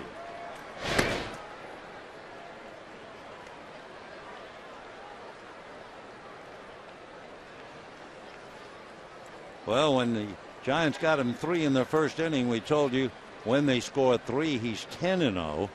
Now he's breezing 5-0 in the 5th inning. And that's going to be hit into center. Base hit for Gordon. So D. Gordon is 2 for 3 tonight and continues to hit the ball very, very well. Don't forget, next year marks the 50th anniversary of Dodger Stadium, and here's a chance to see behind the scenes and take in views from the field, the Dodger dugout, the press box, and much more. For more information, go to Dodgers.com/tours or call 323-224-1507. 2 on, nobody out, and here's Jamie Carroll, who is sacrificed and flied to right. And swings at the first pitch. Mark that down. Jamie Carroll actually swinging at the first pitch. 21st of September, 2011.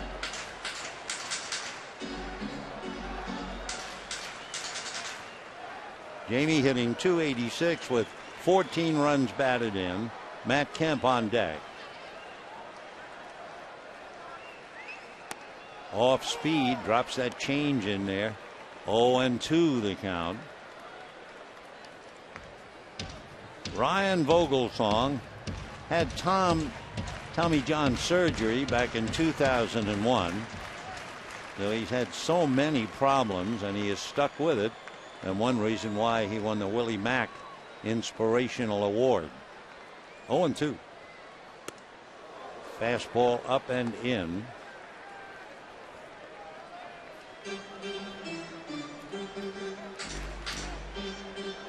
Usually with Vogelsong, if you hit him at all, you get him early in the count. Velez and Gordon, couple of rabbits out there. 1-2 to Jamie. And that's going to be through into center. Here comes Gordon, and Velez. So Jamie Carroll gets the base hit. Gordon stops at second. Velez brings it in. It's 5-1 Giants. Now with Vogelsong on that pitch, they send Righetti out to the mound to talk to him. 5 runs, 7 hits for the Giants. 1 run, 7 hits for the Dodgers. Now Matt Kemp with a chance to really get the Dodgers back in the game. We'll repeat with Matt Kemp. He is 0 for 1 tonight. Walked and flied to right. So that means Matt is 2 for 8. That would be a .250 batting average against Vogelsong. And the chant, MVP.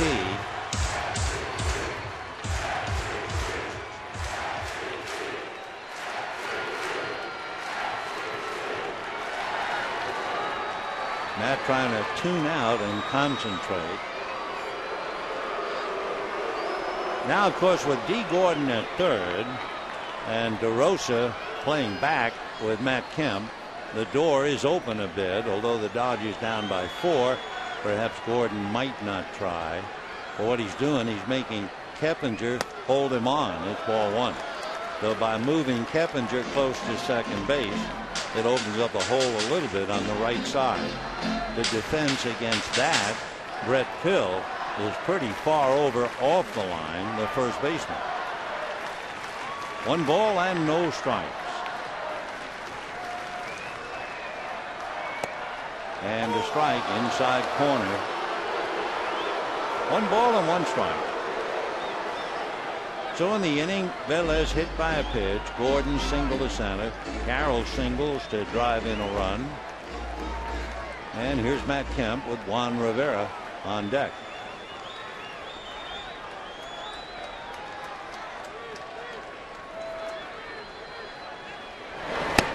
Slider. 1 and 2. That was the pet pitch of the entire league last year. To get Matt out. Sliders down and away. Matt with 34 home runs. Albert Pujols has 36. And Dan Uggla has 35. 1 and 2. And another slider, but he wouldn't go after it. 2 balls and 2 strikes.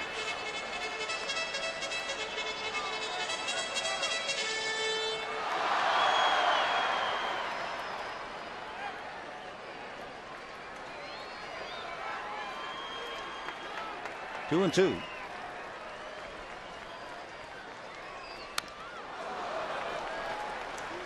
Still 2 balls and 2 strikes. Dodgers have scored once here in the 5th, looking for more. Gordon and Carroll out there with Kemp at the plate and Rivera on deck.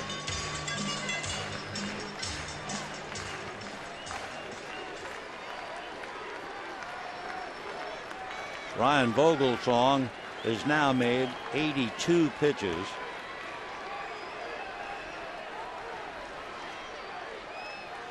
And a towering fly ball to left center. Back goes Torres. It is gone. Matt Kemp hit a monstrous home run, and the Dodgers are back in the game. 5-3 Giants.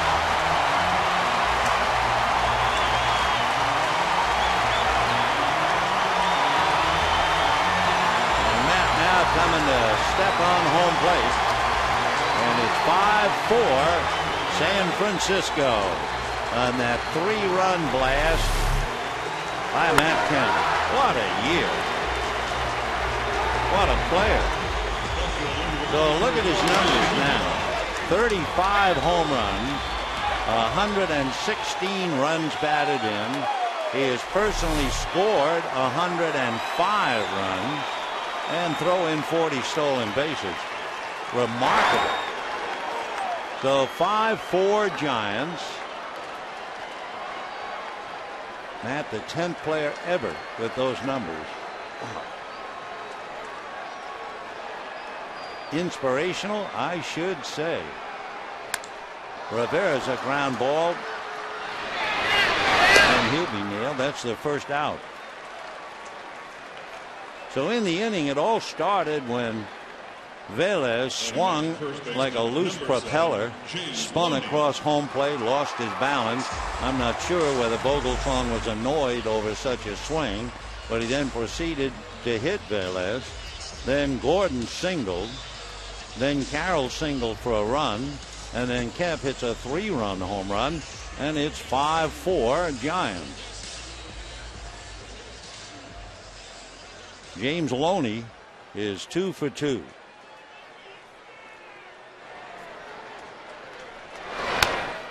Foul ball. Boy, you sit here and you think about that home run Matt hit. How tremendously strong he is. First of all, they say the ball traveled 414 feet. It looked like it was 400 feet up in the air. It was a marble up there. And it winds up in the seats. Don't forget, one last shot to see Matt finish up the year at Dodger Stadium tomorrow night against Madison Bumgarner. 1-2 the count to James Loney. For Ryan Vogelsong, that was the 15th home run that he has given up this year. Fastball missed. So a hit batter, 2 singles and a home run. Dodgers have scored 4, and it's 5-4 Giants.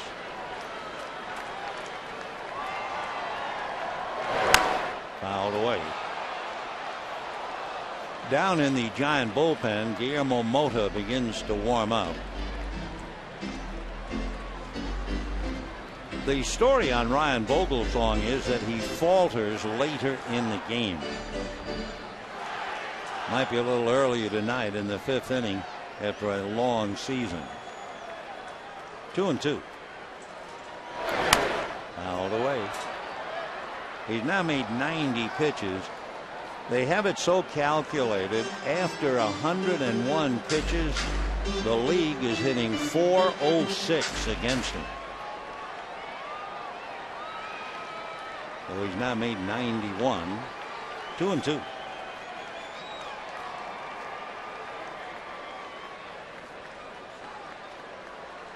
Five runs, 7 hits for the Giants, 4 runs, 8 hits for the Dodgers. And a high fly ball, but very playable. Brandon Belt. So 2 away. And that'll bring up Aaron Miles. Dodgers third baseman, number 6, Aaron Miles. So Vogelsong, who had that great record when the Giants scored 3, he was 10-0, and they got him 3 in the first inning. Then they got him 2 more in the 4th, but the Dodgers came roaring back, and as usual, on the back of Matt Kemp. Strike. Miles hit into a force play, single to right.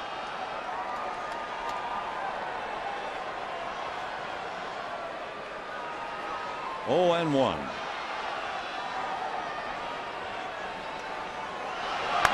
And that's going to go up the middle for a base hit. So it would appear that Vogelsong has almost run on empty. He certainly appears to be on fumes right now. He's due to bat 4th when the Giants come up in the 6th inning. Dave Righetti, Bruce Bochy sweating him out. Don't forget the tragic number for the Giants, 2. Any combination thereof.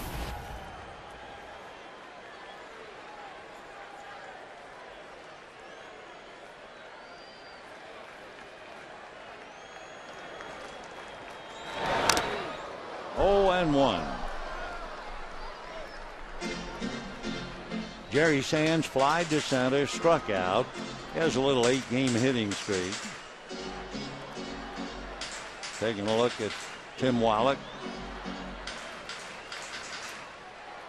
Miles, held on by Brett Pill, has stolen 4 out of 6 and represents the tying run. That's a strike. That was the pitch that struck Sands out in the 4th inning.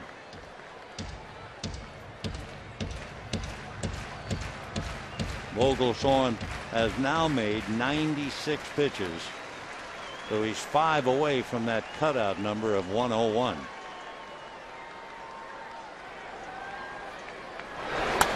Fouled away.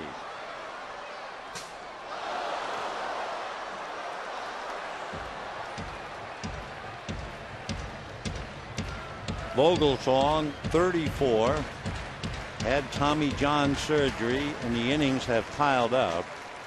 Not that many.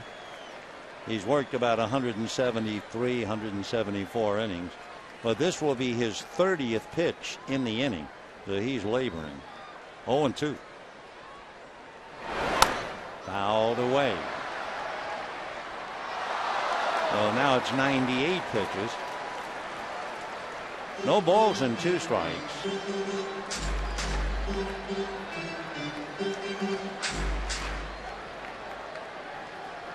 You would guess he's a very precise man just by his sideburns. I mean, really. Wouldn't that take a little time to really make the net thin?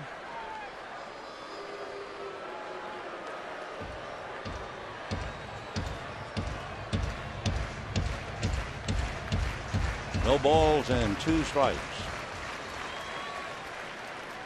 What ho, what men are these who wear their sideburns like parentheses. Slider, nice block by Stewart. 1-2 the count. 5-4 Giants. It's another scramble. These two always put on a good show. Last night, that tough 2-1 game, and they're right back after each other tonight.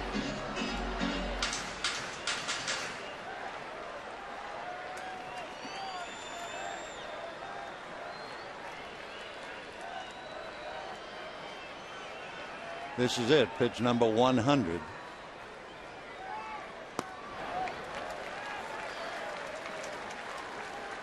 Well, Boshi just said something to Righetti in the dugout. I think Righetti probably will check and see how Mota is coming along in the bullpen, because this is very dangerous territory for Vogelsorn. Yep, there he is. 101st pitch. And now we'll repeat. After his 101st pitch, the batting average by the opponent is .406. So he's huffing and puffing now. 3-2, so Miles will be going with 2 out. Sands, the 8th man to come to the plate here in the 5th inning. Miles goes, fouled away.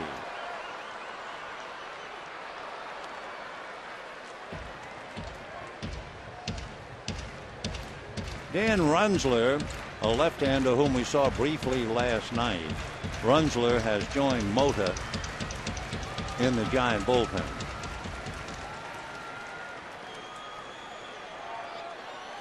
So Vogelsorn has really gotten to that dangerous point in his career. Number of pitches, 102. Miles goes, fouled away again upstairs.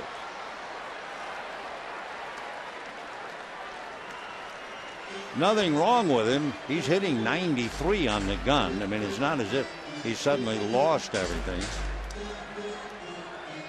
But this is his troublesome time. Sands keeps fouling him off. That has to be a little maddening. He's had 5 fouls and 9 pitches so far. And Miles getting in some wind sprints to second. 3-2. Got him. So Sands caught looking a second time. Fastball catches the outside corner.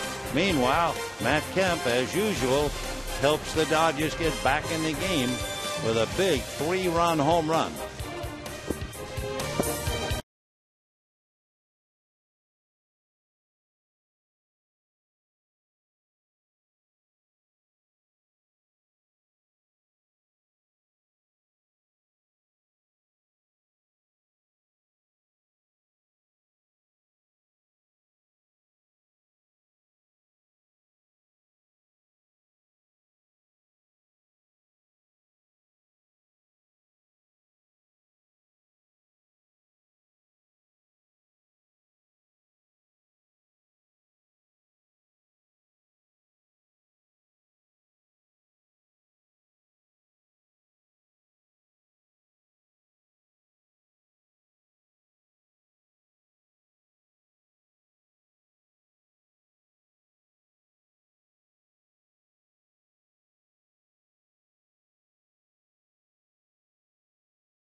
.65, Dodgers in a scramble.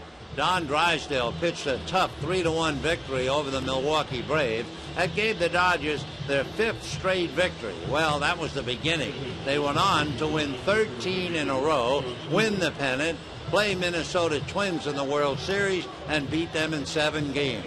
But that night that Drysdale pitched that game against Milwaukee, that was a big one indeed. And with that, let's go back to this one. Hitting out the 6th inning, third baseman, number 7, Mark Barroso.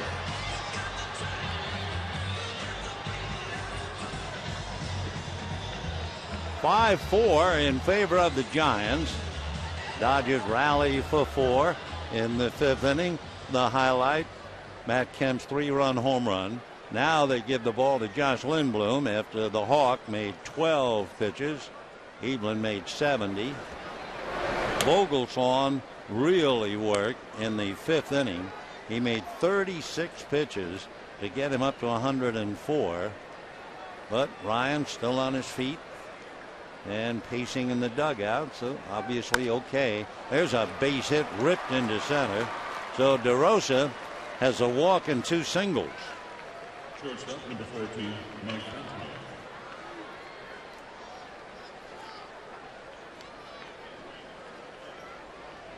Dodgers 4 runs, 9 hits. Giants 5 runs, 8 hits.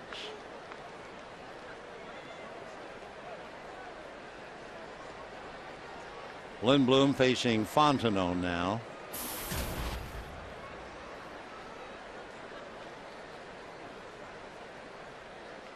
We're in the 6th. Giants lead 5-4.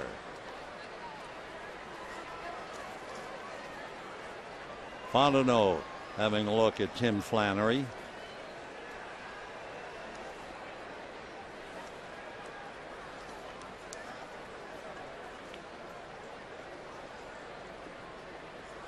One ball and no strikes. That's going to be a line drive at Carroll. No play. DeRosa doing a belly whopper. Where am I? He wasn't sure. Remember the trivia question? It had to do with Clayton Kershaw being left-handed and a 20-game winner. The 6th L.A. Dodger left-handed to win 20. Who were the others? Well, I'm sure you knew Koufax and Fernando. How about Al Downing, Claude Osteen, and Tommy John? The illustrious left-handers.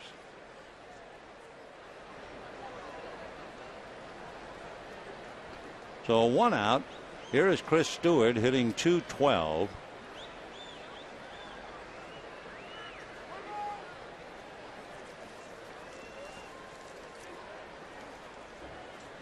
This is the 17th meeting between the two clubs.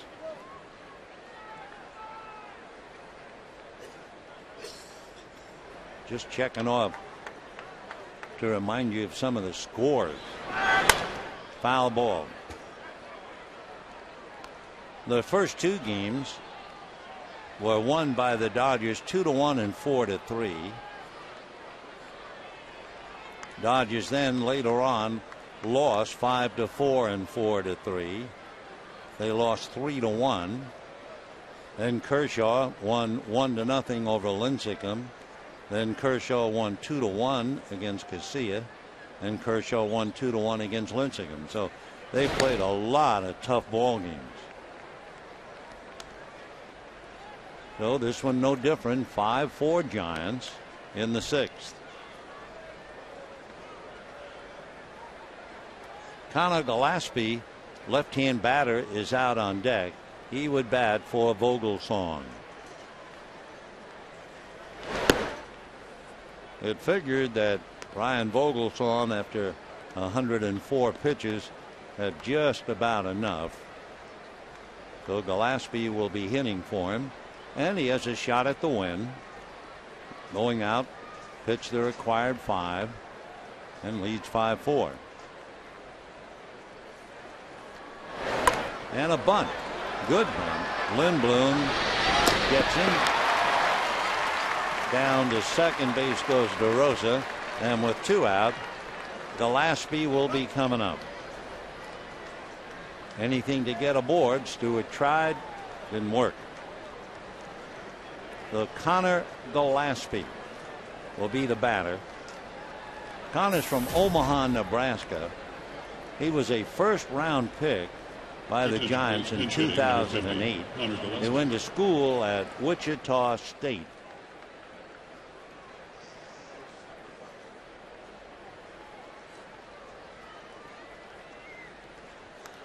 Pretty hard to play baseball much in Nebraska except for the peak of the summer days. Connor said by September it was just about all over. But the kids grew up very tough. He was saying if you wear batting gloves on the team, you were made fun of.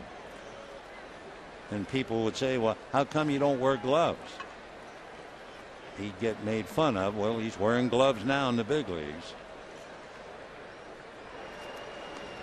1 ball and no strike. Off the plate, ball 2.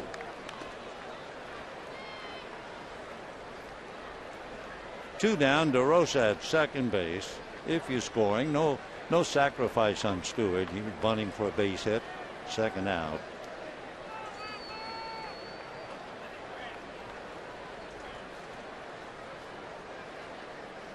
Gillespie 24, 6'1", 200-pounder. That's in there. Connor hitting .273. So Josh Lindblom, who's from Lafayette, Indiana, working on the boy from Nebraska. Connor said it was so cold that they would practice, take ground balls on gym floors. They'd hit in a warehouse near a space heater while temperatures outside were 10 degrees.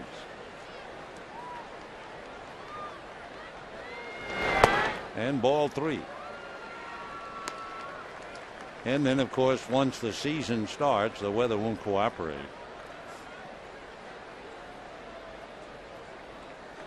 Connor said sometimes it would be create trenches in the infield halfway between home plate and third base, and that would turn ordinary ground balls into adventures. It was just tough growing up and trying to be a baseball player in Nebraska. Of course, Nebraska has produced some fine players. I think Richie Ashburn was from Nebraska, and certainly Bob Gibson, I believe. Just a couple. 3-1.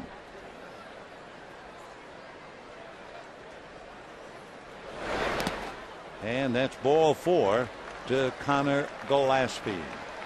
And with 2 on and 2 out, Lindblom will be facing Justin Christian, who was single on a double and reached on an error.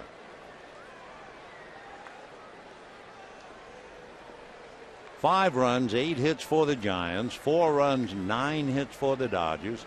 Christian started the game in center and has moved over to play right. Remember, the Giants took Carlos Beltran out when they were leading 5-0.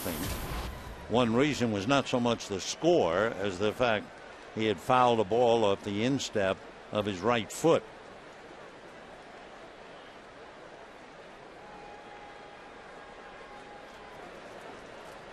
Two on, 2 out. Lindblom trying to get an out here and get out of the inning.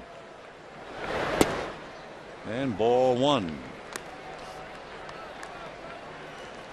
In looking at Lindblom's numbers in the important areas, 9 walks, 23 strikeouts.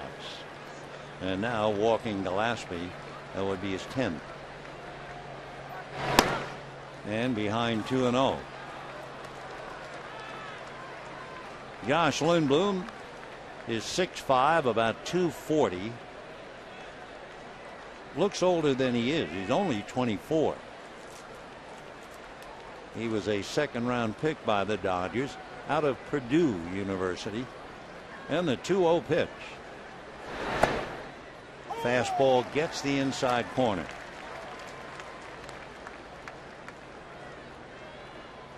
Giants scored 3 in the first and 2 in the fourth to have a comfortable 5-0 lead, only to have the Dodgers come back with 4 in the 5th inning. Big 3-run home run by Matt Kemp. Fastball, little flare. Going out is Carroll. It's going to drop. Here comes a run to score. Around to third. Easily goes Gillespie. And it is 6-4 Giants on a pop fly into right field. The Christian has 3 hits now. Batting next, second baseman Jeff as he gets a single to right and his 3rd run batted in. So Dana Evelyn gave up 5 runs. Now Lindblom gives up 1.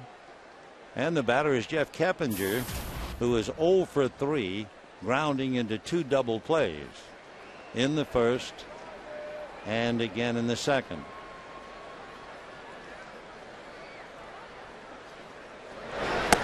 Right.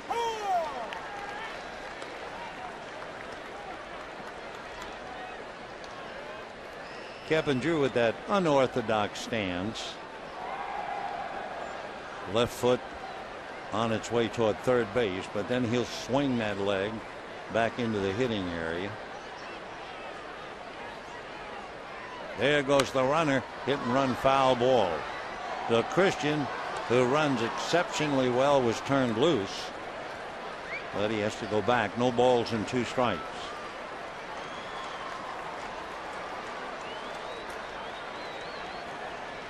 (6-4) Giants in the 6th. Keppinger 6 home runs, 34 runs batted in.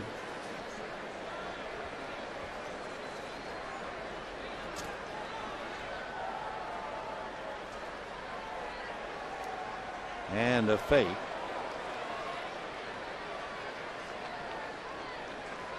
Keppinger came into this game 1 for 2 against Lindblom.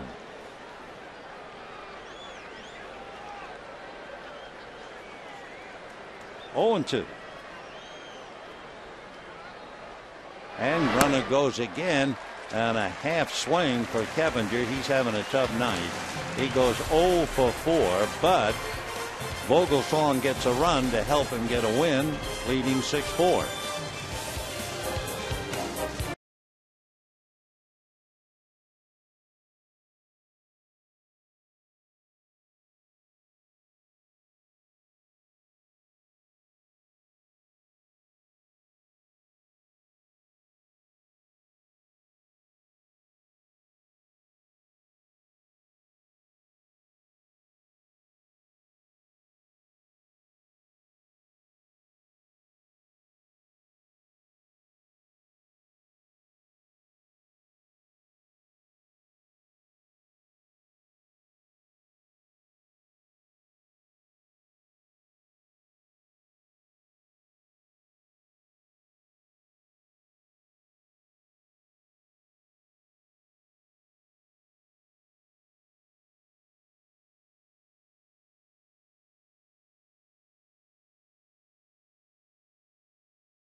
5-1 in the 5th inning, 2 on, and Matt Kemp got a fastball up, extended both arms, and hit a monstrous home run. You can't tell when you just watch the ball go in the pavilion, but believe me, the ball looked more like an aspirin outlined against the night sky.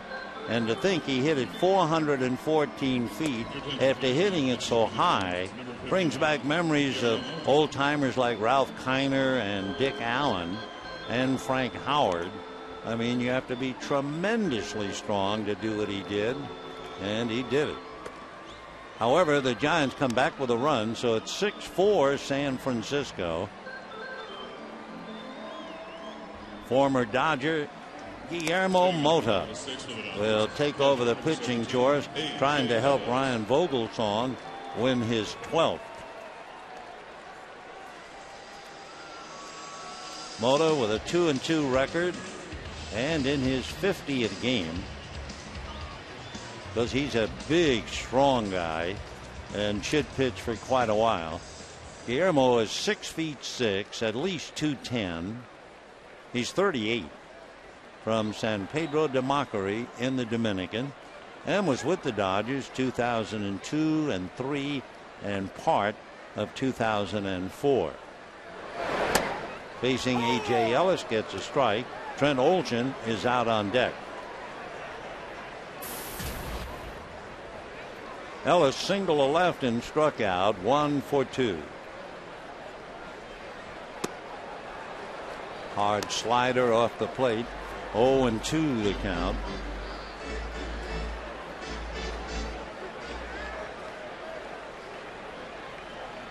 Mota was originally signed by the Mets back in 1990.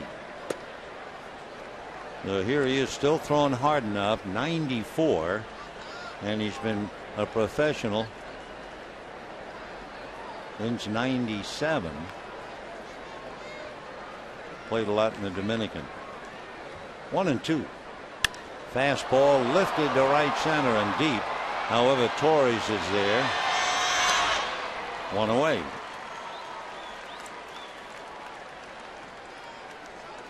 So A.J. Ellis, a fly ball to center.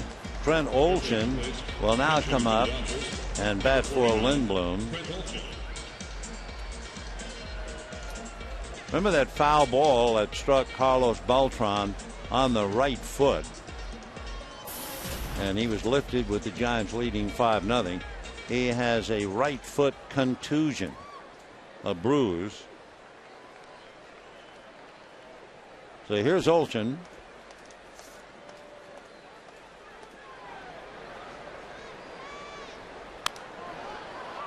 Trent hitting .219. He has 2 home runs, 6 runs batted in, and he has 4 hits coming off the bench.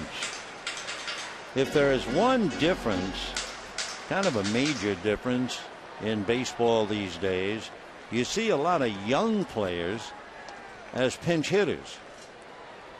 It used to be, it was always a 35, 36-year-old guy who'd go up there and pinch hit. But now we see some young ones.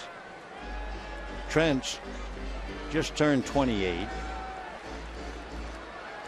4th Australian-born Dodger. Craig Shipley, Luke Prokopec, and Jeff Williams. 1-1. Almost got him. 2-1 to count.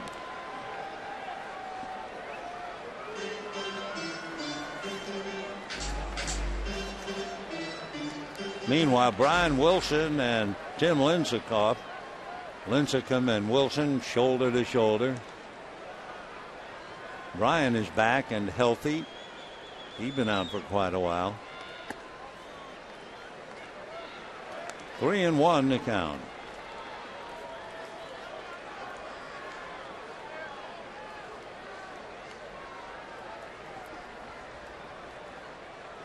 Mota has given up 10 home runs.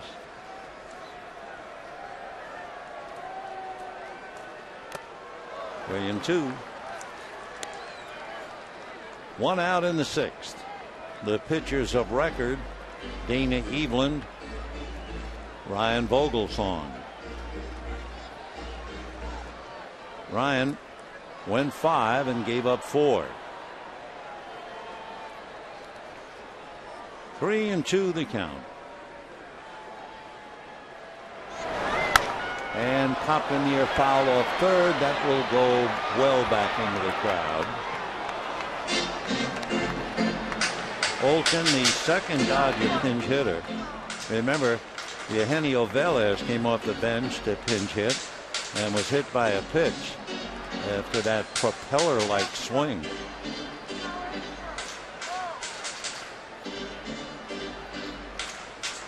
Three and 2 to Trent Olson.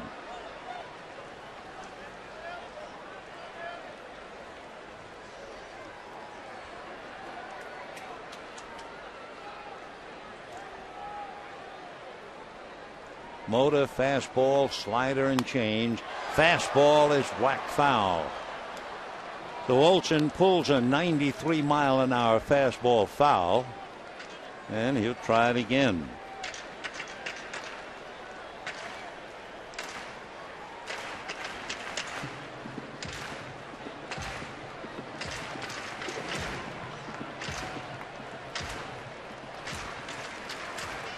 Watch and see where Mota's hands are as he looks in. When he was with the Mets, they made him change, and he was very unhappy. It brings him all the way up, even with the face. What the Mets did, they wanted him to drop his hands near his waist. They felt that by bringing his hands high up like that, he was tipping off his pitches. But he wasn't comfortable with it. He actually lost some of the power in his delivery. He also was hunched over during his delivery. That got him to flatten his pitches, took away that downward path. Well, he's throwing a nice easy 93, and Olson fouling him away.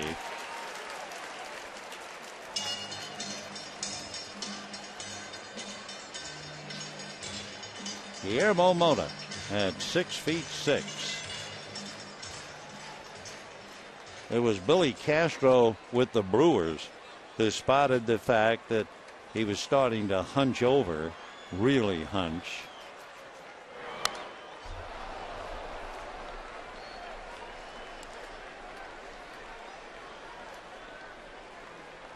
And talking more about Mota, Billy Castro, the Brewers pitching coach, that would be in 08, said that Mota, who is 6'6", looked like he was pitching like a guy who was 5 feet tall. So he's standing up now. 3-2. And boy, is that a pop fly. Big league pop up. Who is it going to be? Keppinger? So the veteran handles the pop fly. The kid bails out. And with 2 down, it'll be Gordon. Dodger shortstop number 9, D. Gordon. D. Gordon single to left, grounded to second, single sharply to center. He was aboard along with Jamie Carroll when Matt Kemp hit his 35th home run of the year. 6-4 Giants, bottom of the 6th inning. D has that average up to 297. That's right.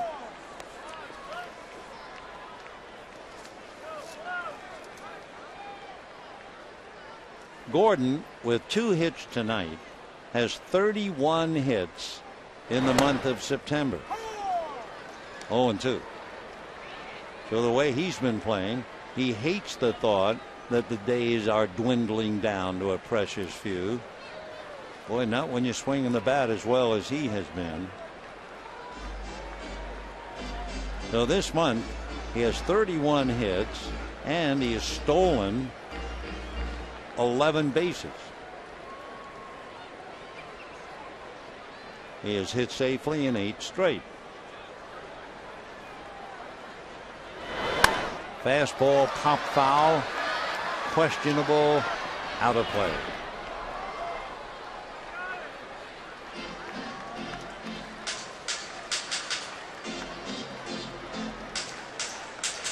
1 ball and 2 strikes. Giants 6 runs, 9 hits. At one time they led 5-0. Dodgers 4 runs, 9 hits, 1 error. 1 home run, Matt Kemp. 3-run home run in the 5th, his 35th of the year.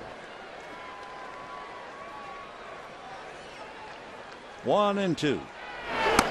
Got him. So Mota comes in, retires 1-2-3. Guillermo leaves, and at the end of 6, 6-4 San Francisco.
Baseball postseason on Fox and TBS. The excitement begins September 30th with the Division Series on TBS.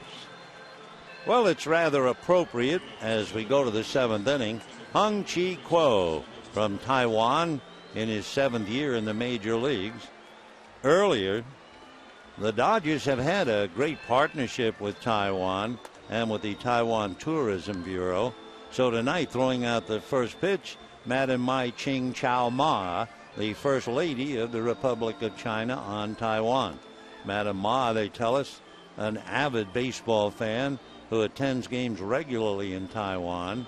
She's here for the first time. So when she did make the first ceremonial pitch, catching it, of course, Hung-Chi Kuo. Guillermo Mota made 20 pitches to put the Dodgers down in the 6th inning in relief of Ryan Vogelsong. Kuo becomes the 4th Dodger pitcher. Eveland, Hawksworth, Lindblom, and now Kuo. And a strike to Andres Torres, finishing up for Beltran in the number 3 slot after Carlos had a double, hit by a pitch, and struck out. Andres having a tough year, hitting .217. 1-1. By the way, Bronson Arroyo, believe it or not, threw a shutout against Houston today. The only reason we say believe it or not, he has allowed so many home runs. He's allowed 44 home runs. And Torres hit by the pitch. Nope, maybe it hit the bat. So let's make it 1-2, and Andre's still there. So Arroyo with 44 home runs allowed. The record by Bert Blyleven, 50. 1-2. Fouled away. You always hear about this game. A lot of it is played between the ears. And certainly Hung-Chi Kuo could write a book about that. So many good pitchers have had their careers disappear when they can't throw strikes. Still 1-2. Down in the Dodger bullpen, Matt Guerrier, the workhorse, is up. Guerrier has been in 67 games. 1-2.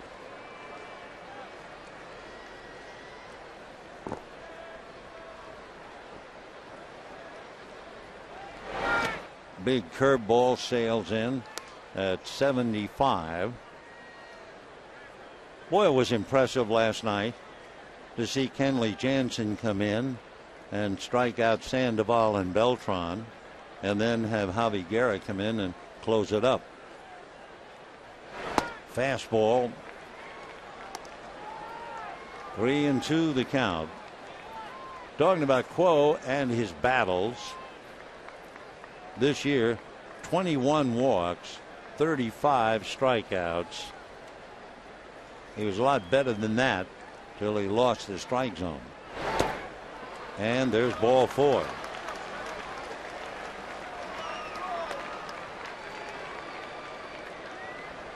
Last year, Hung-Chi Quo struck out 73 and walked 18.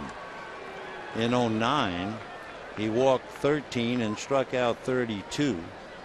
And in 2008, he walked 21 and struck out 96. So he has changed considerably. Good curveball for a strike.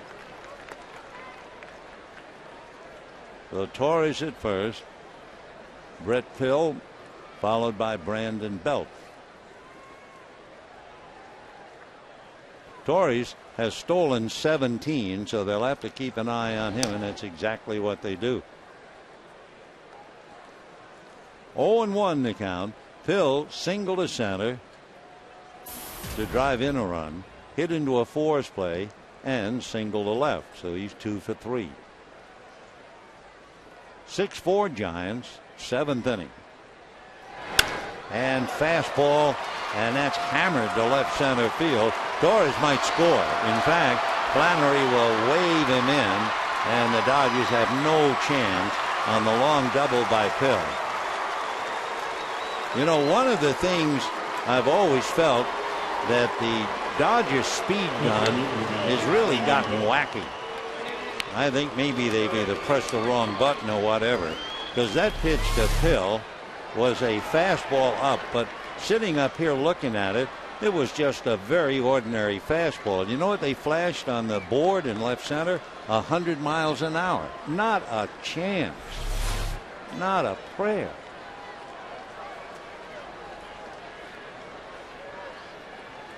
Well, anyway, the local boy from Covina, Brett Pill, has 2 singles and a double, a couple of run batted in. Doing very, very well, thank you. And here's Belt. Fastball at 91, that's more like it. 1 ball and no strikes.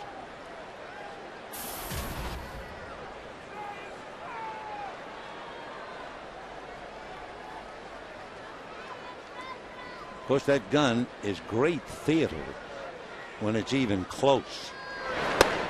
Good curveball for a strike. Remember when Jonathan Broxton was healthy and he would come in and the first pitch would be 96 and the next one 97, and the crowd would ooh and ah. It added so much to the game.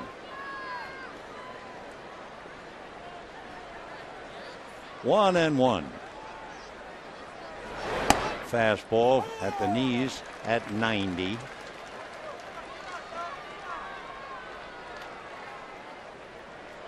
So Torres walked. Pill doubles him in. Giants now lead 7-4. So they're back to that 3-run lead they had at the end of the first 3 innings. Then it became 5-0, but then 5-4. So they've opened it up again. Well, that's as hard as he's thrown. That's 92. Belt with Mark DeRosa on deck. Hung-Chi Quo, 30 years old. 6'1", maybe 230 to 240. Fouled away.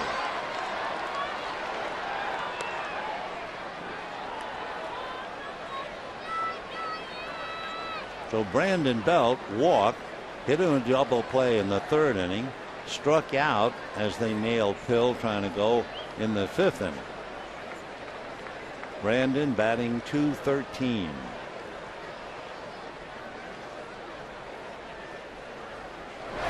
Breaking ball, high fly ball, but playable. Kemp and Sands. Kemp makes the catch. Tagging up is Pill and goes to 3rd. So Belt, long fly ball to right center, 1 out, and the batter will be Mark DeRosa.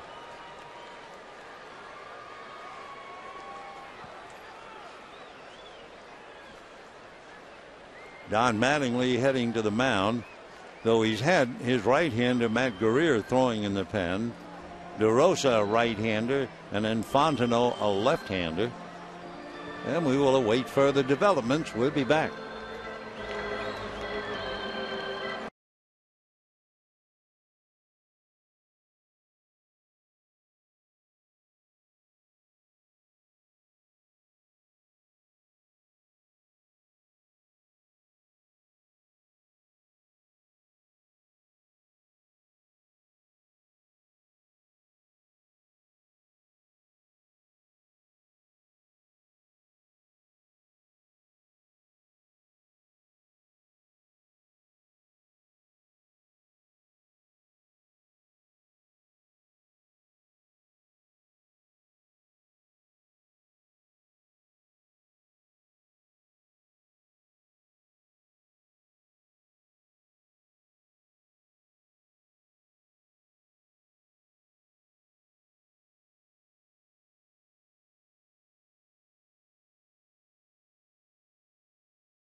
Most exciting game of the year.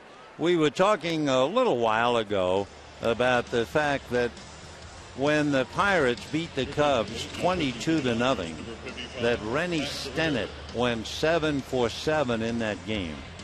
It was at Wrigley Field in 1975. It was 1 year after Bill Mazeroski had retired and Rennie Stennett took over. And interesting, Stennett's first hit came against Rick Russell, and his 7th hit came against Rick's brother, Paul Russell. And it gets more interesting. The infield's up, and ball 1. After that 7th hit, a triple in the 8th inning, Danny Murtaugh put a runner in. The runner for Rennie Stennett was a fella named Willie Randolph. Willie Randolph went on then to have 2,210 hits himself. What happened to Rennie Stennett? Well, 2 years later, he was hitting .336 and fractured his leg and was never the same again. Drive to center with 1 out. Tagging up is Pill, and he will score easily to make it 8-4 in favor of the Giants.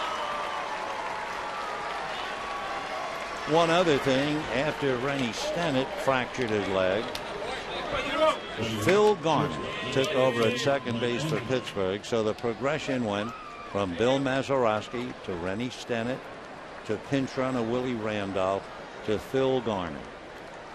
That's pretty much the story of that incredible day enjoyed by Rennie Stennett.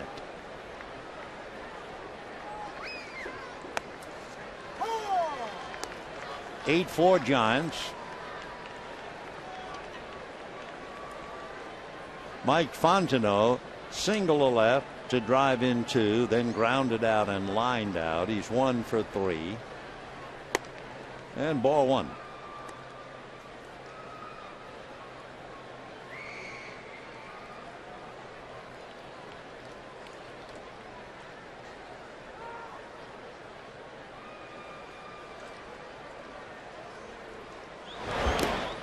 In the dirt. 2 balls and 1 strike. 2 runs in here in the 7th. So it was 3-0 Giants, 5-0 Giants. Dodgers got back in the game with 4. Big blow. Matt Kemp's 35th home run. Well, the Giants then come right back with 1 and then add 2 more, and they're breezing 8-4. They have split 16 games. So the Giants to win would then go 1 game up, 9 games to 8. And the Dodgers would have Hiroki Kuroda tomorrow night against Madison Bumgarner for the final game at home this year. A couple of years ago, Giants and Dodgers split 18, 9 apiece. So we'll see. 3-2 to Mike Fontenot. And a high fly ball to right field. Sands has a play. So for the Giants in the 7th, they pick up 2 more. They have 8 runs and 10 hits, and the Dodgers have 4 runs, 9 hits.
Looking in, Juan Rivera is 0 for 3. He hit into a double play. And down near the bottom, Jerry Sands, 0 for 3, has struck out twice. The others have mixed it up pretty well. And as usual, it's Matt Kemp making the loudest noise with that 3-run home run in the 5th inning, his 35th of the year. Ramon Ramirez comes out of the Giant bullpen. He's from Puerto Plata in the Dominican. And a strike to Jamie Carroll. Jamie hitting .287. Ramon 5'11", 190. Turned 30 the end of August. Originally signed as an outfielder by the Rangers, and he gets another strike.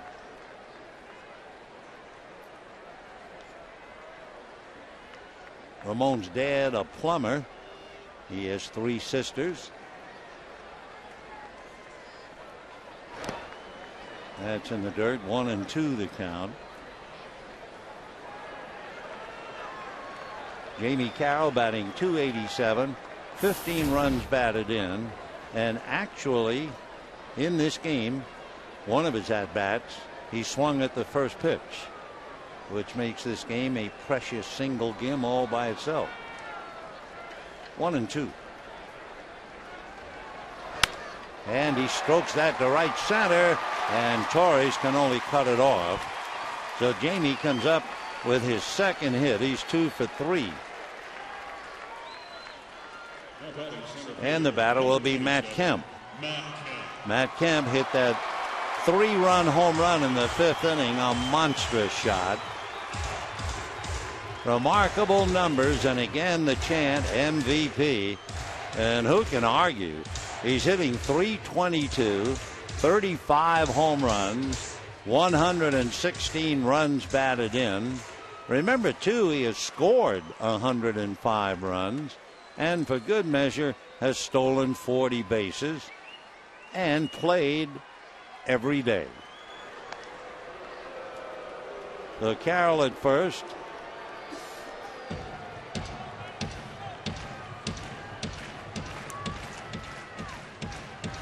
Ramon Ramirez has kept Kemp shut down. Not only 0 for 4, he has struck him out 3 times.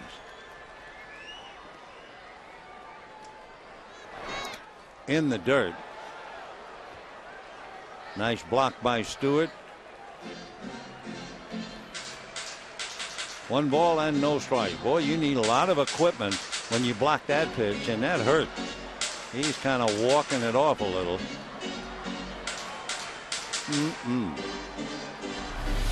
Could feel that up here. It comes down off the glove and nails him high up on the left thigh. That pitch really ate him up. The life of the catcher. 1 ball and no strikes to Matt Kemp. Walk, fly to right, 3-run home run. 8-4 Giants, 7th inning. Good pitch. 1-1.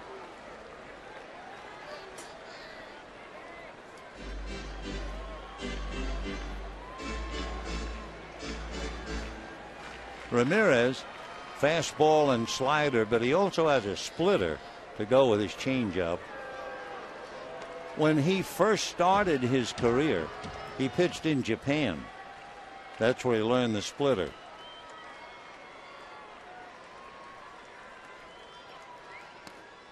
Missed inside. When Ramon signed with the Rangers as an outfielder, they thought he was 16. They released him after 1 year. He hit .245, so he ran on the beach to keep shape, got married, worked loading trucks at a bottling plant, and trying to reinvent himself as a pitcher on the side. That's a strike. He did it all on his own, no instructor. Though we mentioned earlier, Carlos Beltran taught himself to be a switch hitter.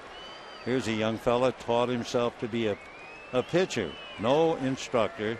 He learned by watching television and seeing how other pitchers pitched. 2-2 the count. He pitched for the Hiroshima Carp in 2002. He only pitched over there 3 innings in the Japanese major leagues. Most of the time he was in the Japanese minor leagues. But it was the Yankees that liked him. They outbid the Phillies and they signed him. Fouled away.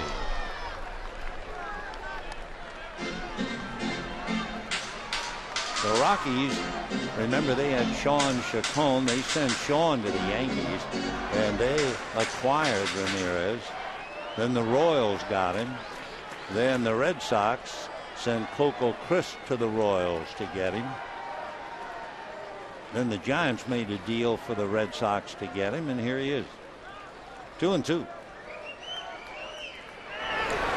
Check swing. They're going to look. Swing, says Jim Wolf. So Matt Kemp strikes out, and for Ramon Ramirez, I mean, just realize what he has done. Kemp is 0 for 5, and he struck him out 4 of the 5 at bats. So Matt punched out on that check swing. Batter now, Juan Rivera.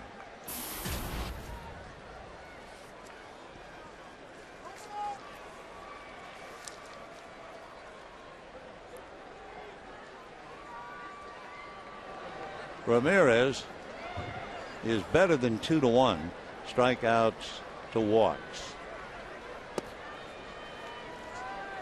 1 ball and no strikes. Rivera grounded into a double play, popped up, grounded to third, hitting .292. 4 home runs, 41 runs batted in.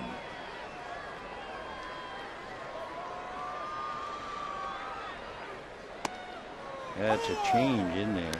1-1 the count. So here's a fellow who has really worked hard and long to get to the big leagues.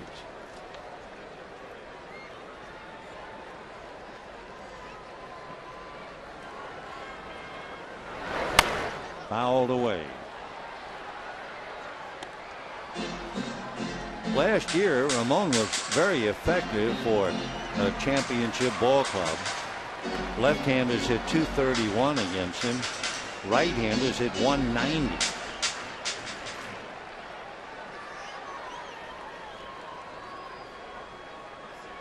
It's been Vogelsong, Mota, and now Ramirez. Fastball that's poked foul down the line. He hits 92 on the gun. And holding Jamie Carroll. 1 out, 7th inning, 8-4 Giants. The final home game of the year tomorrow night. Madison Bumgarner and Hiroki Kuroda.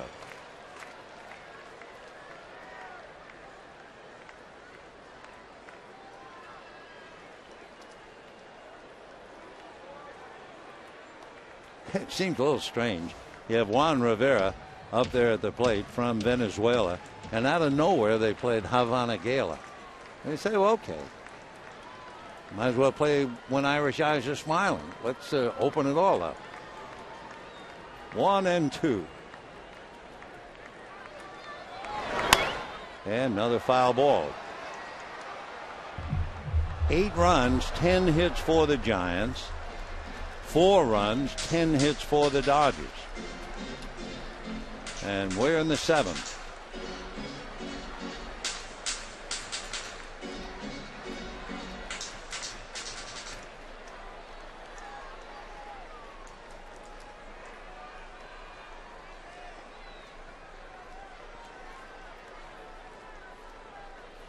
Rivera, 33 years old. Boy, he's had a long career. And a short at bat. 2 down. And James Loney coming up. So Ramirez comes in, strikes out 2, and now let's see, Bruce Bochy is going to talk to the plate umpire.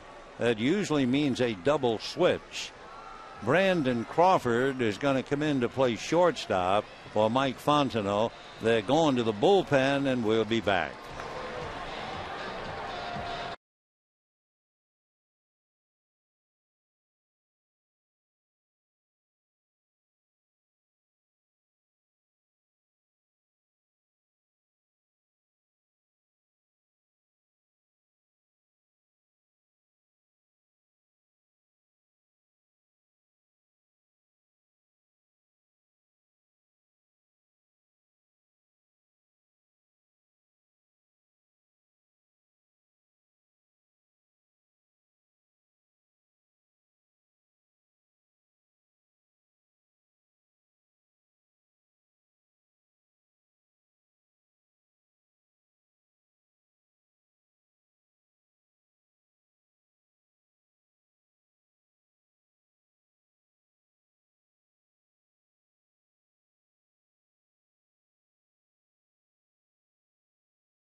Bruce Bochy sees Carroll at first, 2 out, and brings in the left-hander Javi Lopez, and he'll be pitching against James Loney. It's a double switch as Brandon Crawford will take over at shortstop. Javier Lopez from San Juan, Puerto Rico, 34 years old, 6'4", 205-pounder, was originally signed by the Diamondbacks in '98 out of the University of Virginia. You may remember we always talk about how smart a guy he is because his wife pursued a PhD in counseling and psychology at the University of Tennessee.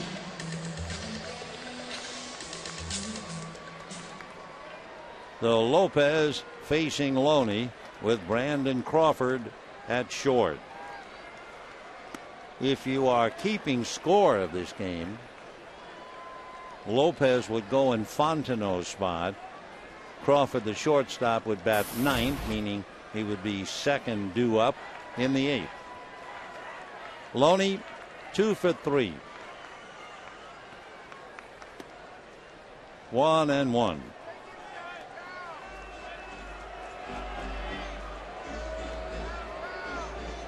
James Loney batting .287, 11 home runs, 62 runs batted in, and Javi Lopez trying to get him. 1-1.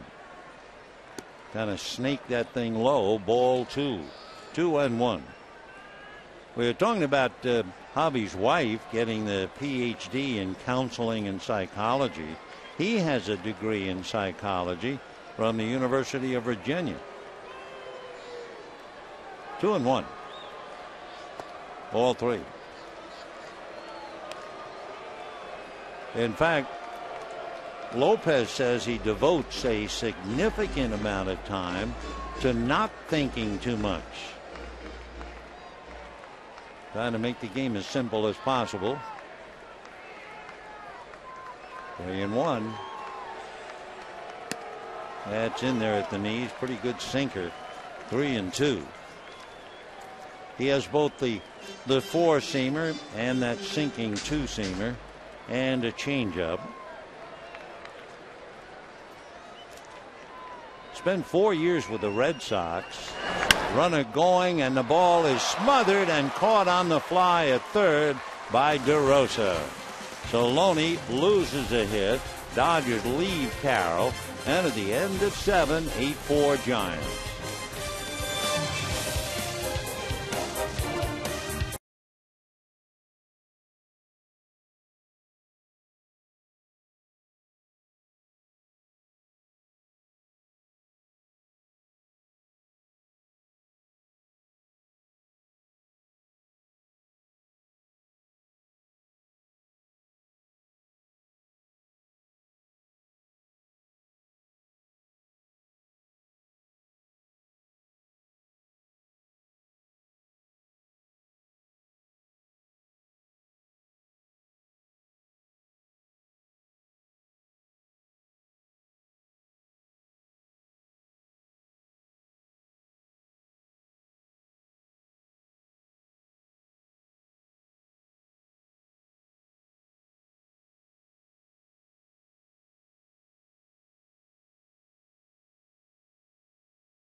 Matt Kemp and Clayton Kershaw. There were 3 Dodger duos in the past to sweep MVP and Cy Young awards way back in '62 when the Giants beat the Dodgers to go into the World Series. Maury Wills got the MVP, Don Drysdale Cy Young. '74 when the Dodgers went right down to the wire, wound up in the series against Oakland thanks to MVP Steve Garvey and incredible relief from Mike Marshall. And then in '88, a championship year, Kirk Gibson the MVP and Cy Young to Oral Hershiser. So can the Dodgers do it again? Matt Kemp, Clayton Kershaw, we have to wait and see.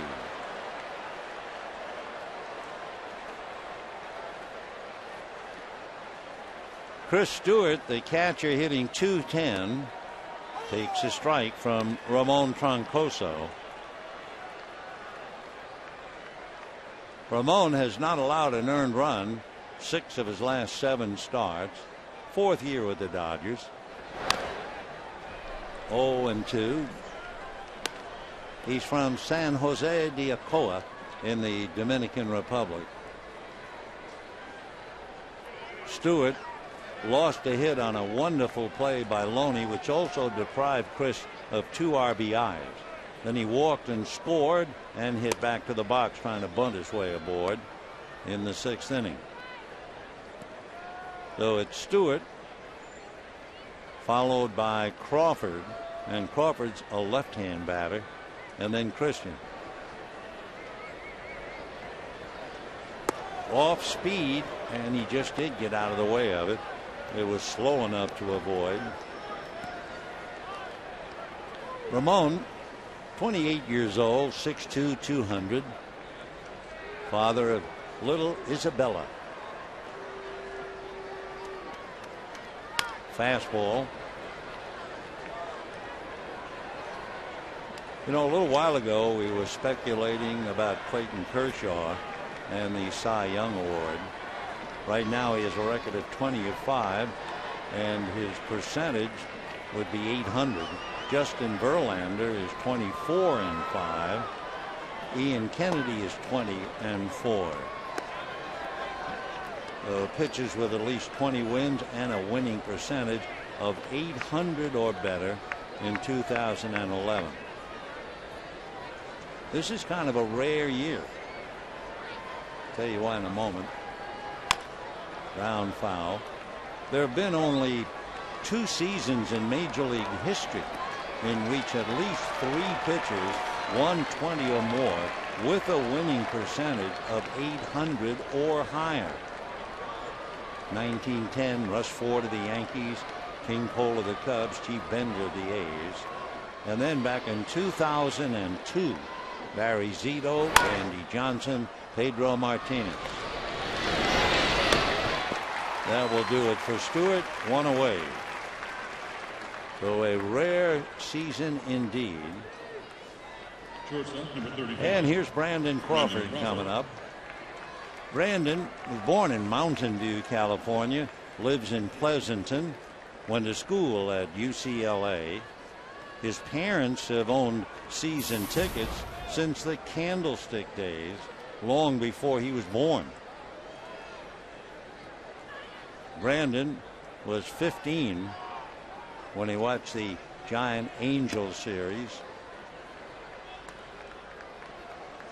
Interesting too that Brandon Crawford, as a little kid, his favorite player was the shortstop Royce Clayton, and he wanted to be a shortstop, and here he is. Sliced foul, out of play. Brandon is 6'2", 210 pounds, and only 24 years old. Out of UCLA. Giants think he's a 5-tool player. And he hits a fly ball to right field. Sands is there. 2 down in the 8th inning. Justin Christian coming up. Center fielder, number 51, Justin Christian. Christian, 2 singles and a double. Troncoso has 2 out in the 8th. When the Dodgers come up in the bottom of the 8th, they'll have Miles, Sands, and Ellis. Each side with 10 hits, but a big difference in the run column. Giants lead 8-4.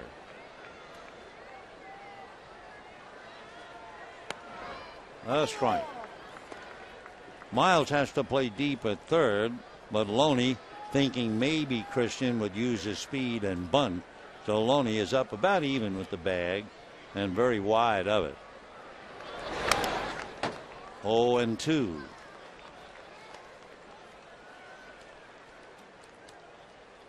Madison Bumgarner and Hiroki Kuroda in the final home game of the year. The Giants will go over to play Arizona while the Dodgers are in San Diego, and then the Dodgers go to Arizona. Bad ball, chased and missed. Down goes Christian. So he's 3 for 5. Nice inning for Troncoso. We're going to the bottom of the 8th. 8-4 Giants.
Of Matt Kemp and his case to be the MVP.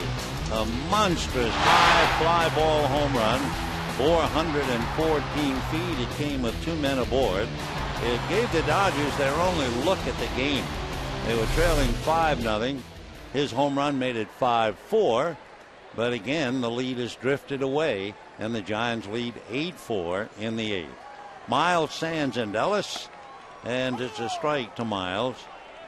Aaron hit into a force play, single to right, single to center, 2 for 3, hitting .281.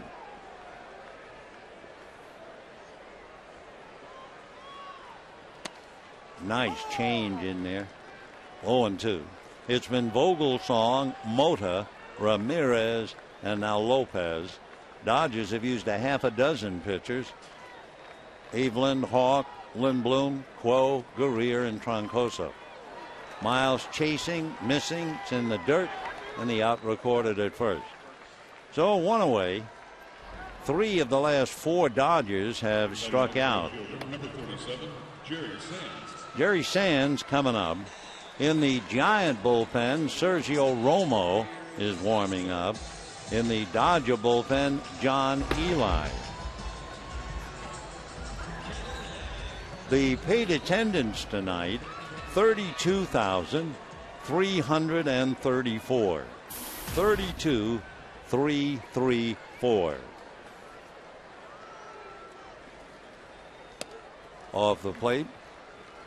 1 ball and no strikes.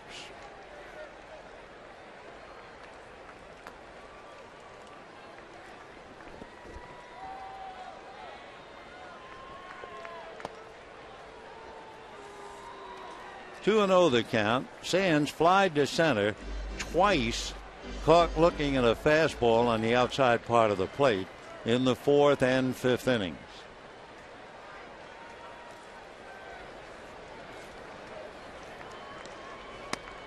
In there.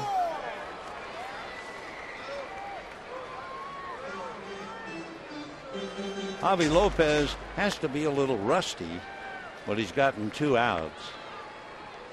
He's only been in 7 games in the last 30 days.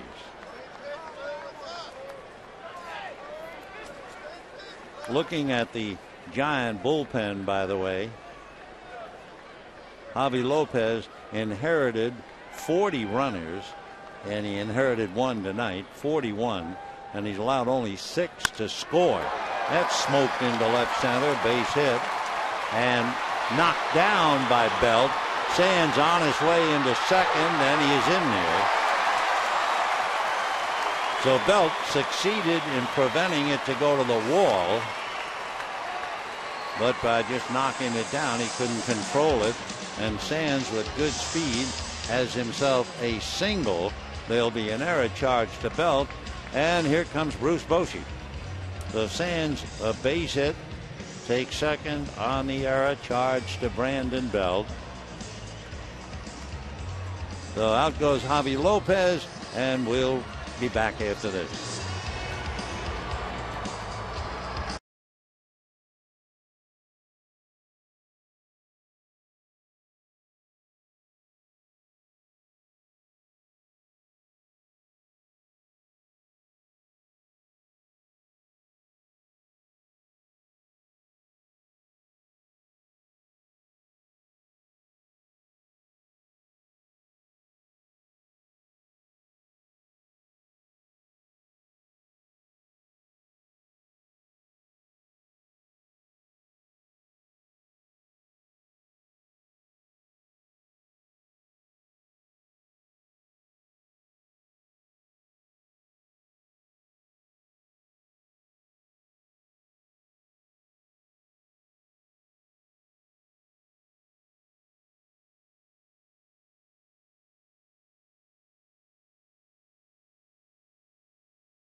Sergio Romo coming in now to face A.J. Ellis, gets a strike, and they count 0-1. Tell you how effective Romo has been. Look at that earned run average, 1.3. He has inherited 29 base runners. So far, only 3 have scored. 29th is Sands at second base. Romo's the boy from Brawley. A.J. Ellis up there hitting .266. Single to left, struck out, fly to center. Rod Barajas on deck, trying to pick up Jerry Sands. And a slider takes care of Ellis. 2 down. Sergio Romo, 5'11", 185. He has really grown himself a beard, a la Brian Wilson. He is the only Giant to really beat regulation and show the complete uniform. Romo's the only one to wear the black stockings with the orange rings. In fact, if you watch the Giants play without him, you'd never know they had any rings on the stockings. Yep, that's the closest thing to it. So Barajas takes a strike. A couple of local boys battling it out here. Rod Barajas and Sergio Romo. Rod hitting .230, 15 home runs, 44 runs batted in.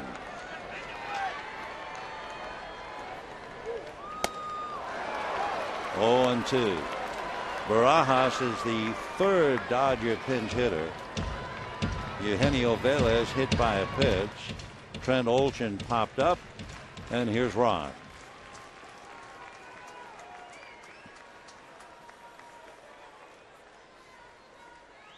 Oh, and 2. Fastball got him. A couple of sliders and a 90-mile-an-hour fastball.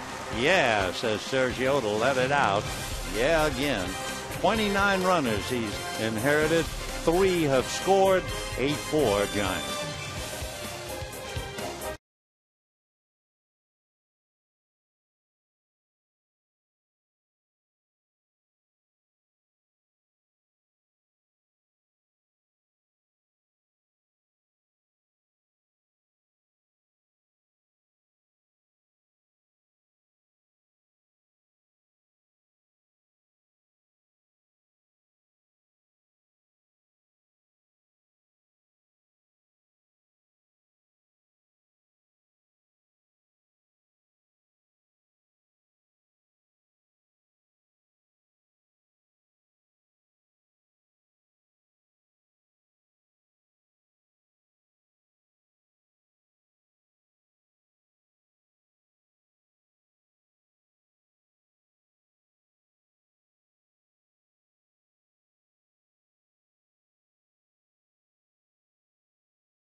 Nothing. 5-4, 6-4, and 8-4, and we've now reached the 9th inning for the Dodgers. They bring in their 7th pitcher, and that would be John Eli.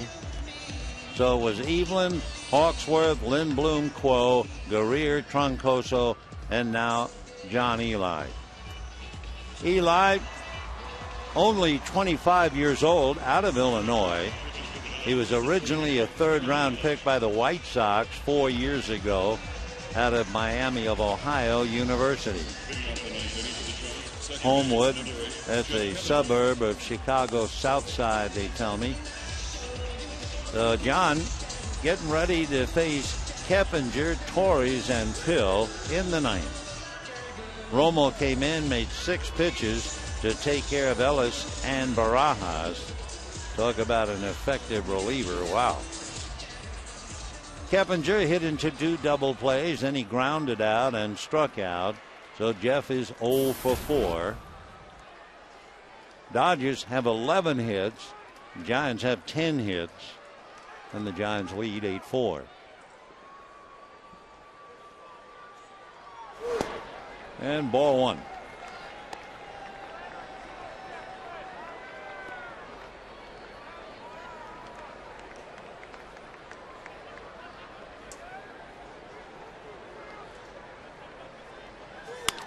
Ground ball to the hole, smothered by Gordon, but no play. The Keppinger gets himself a base hit to go 1 for 5. And the batter will be Andres Torres. Great effort by Gordon to no avail. Andres Torres.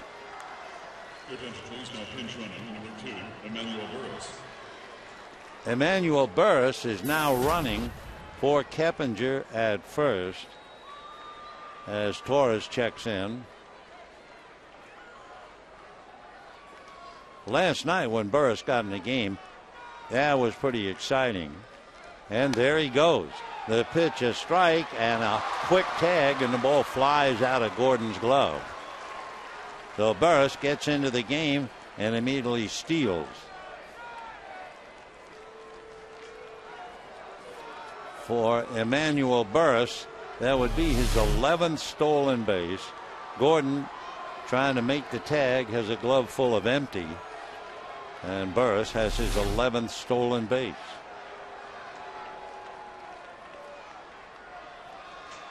Oh, and 1 at the plate to Andres Torres. Torres walked in the 7th inning, finishing up for Carlos Beltran, who fouled a ball off his right foot. Has a contusion of the right foot. Carlos had to come out. Torres hitting .217, 3 home runs, 18 runs batted in. In there. 1-2 the count.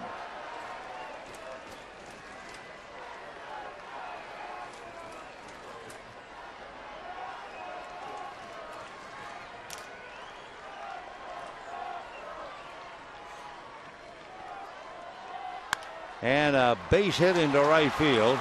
Burris to third. They will hold him. Strong throw picked off by Loney. So John Eli comes in and he's in trouble. First and third, nobody out.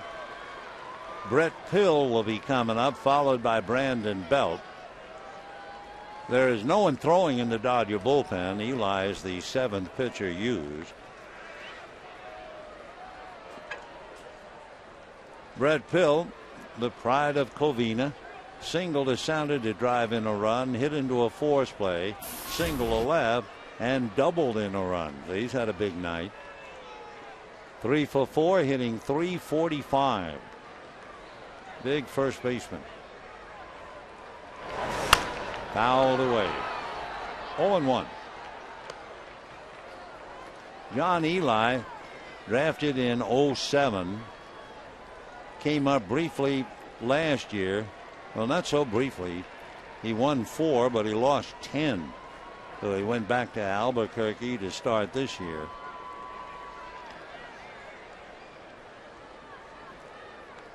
You're in a tough spot now with Burris at third and Torres, who runs so well, over at first.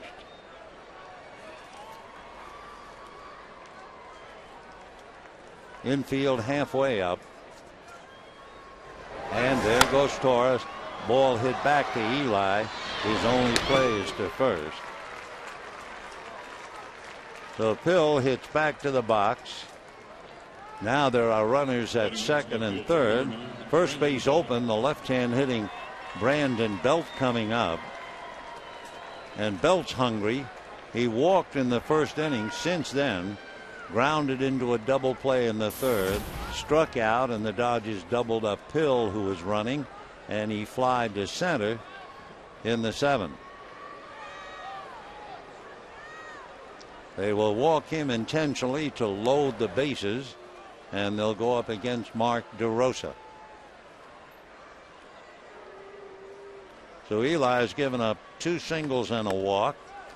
Giants have the bases loaded, nobody out. By the way, when the Dodgers come up in the bottom of the 9th inning and Don Mattingly trying to get out from under the rubble, they'll have D. Gordon, Jamie Carroll, and then Matt Kemp. Of course, the way things are going, Matt will have to figure out a way to hit a 5-run home run. So the bases are loaded with 1 out. And here's Mark DeRosa. Walked in the first inning. Single to right in the 4th, single to center, and scored in the 6th, and at a scoring fly ball. So he has scored twice, knocked in 1, and with the bases loaded, he has 5. Dodgers are in double play depth, and a strike.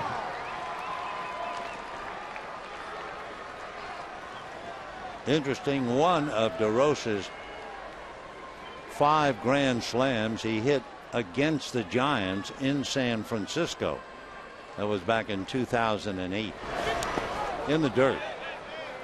1-1 the count. Pablo Sandoval, the Panda, comes out on deck. Sandoval appeared as a pinch hitter last night with 2 on, 1 out, and struck out against Kenley Jansen. He's got a bad shoulder. He can only hit left-handed. 2-1. Evelyn, Hawksworth, Lindblom, Quo, Guerrier, Troncoso, and Eli. And you have Burris, Torres, and Belt out on the lines. 2-1 to Mark DeRosa. 2-2.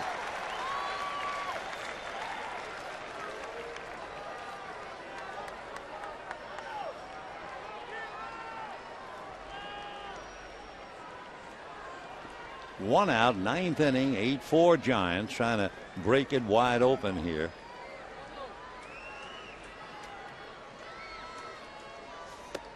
Got him.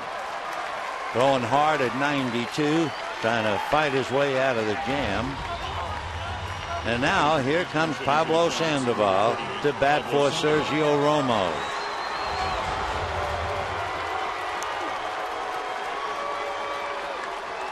And the Giant fans love their Panda, and well, they should. He's a terrific player. Unfortunately, with a bad shoulder, he can't hit right-handed. He hit for the cycle Thursday in Colorado, batting .309, 22 home runs, 67 runs batted in, and ball 1. Sandoval has 1 grand slam. He hit it 2 years ago against the Marlins. 1 ball, no strikes. Fouled away. 1-1. Sandoval is not only a switch hitter, he is ambidextrous, and even here with the Giant fans, lovely young girl wearing the Panda hat. Boy, you go up there to AT&T Park, they're not only white with the black nose and eyes, they also have the black with the orange. And a line drive at Jamie Cowan. No runs, 2 hits, 3 left, so it goes for the Panda. 8-4 Giants.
Eight to 4, and they make 2 switches.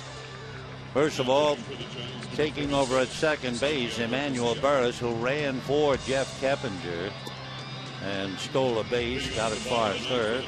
And on the mound, Santiago Casilla from the Dominican, an even 6, 190. He's 2-2. Very, very good ERA, 1.6. It was 5 years ago when Casilla admitted his real name and birthday. Until then, he was known as Jairo Garcia. So by revealing the truth, he suddenly aged 2 years and 10 months. So now he is an honest 31. Signed originally as a free agent by the A's. In looking at the Giant bullpen, Casilla inherited 15 runners and 3 scored. But Romo, 29 runners and 3 scored. That's terrific.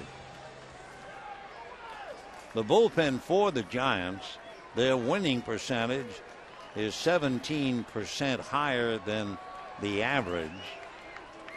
The home runs they give up are 47% less than the average. So the pen's done pretty well. They have 26 victories, 18 losses. And that's ball one to D. Gordon. Down in the bullpen, just in case, Brian Wilson begins to warm up. Gordon has 2 singles, 2 for 4. 1-1 to count.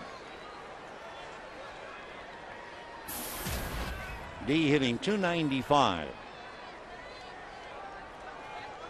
with 2 hits and a stolen base. 1-1. Off speed, off the plate. 2-1 to count. Santiago Casilla. He's been a pro for 11 years. Fastball, curve, slider, change, and working on a splitter. That's a strike. 2-2.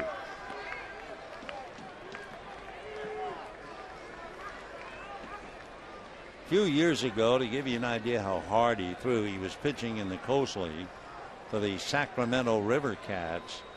He struck out 14 per 9, actually 14.9 per 9 innings.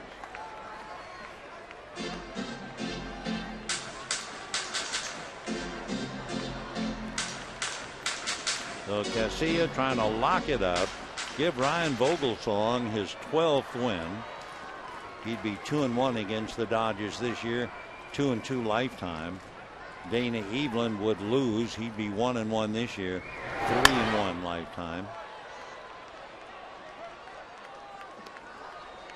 We've had 12 runs and 23 hits, and 1 home run was hit by Matt Kemp with 2 men aboard. Kemp due to bat third in the inning. 2 balls, 2 strikes. A little roller up along first. Hill is right there to step on the bag. So we have 1 out in the 9th inning. And that'll bring up Jamie Carroll.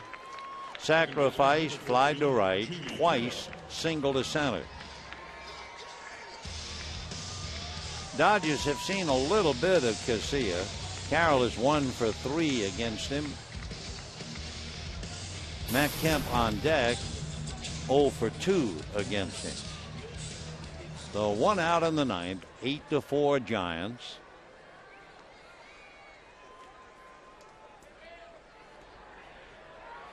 Dodgers fighting to get to 500.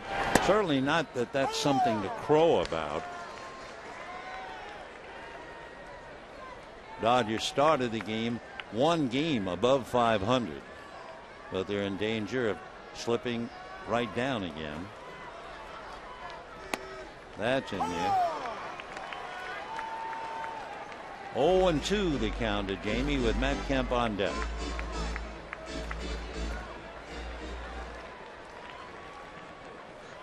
Dodgers have a 4-game winning streak on the line. That's fouled off.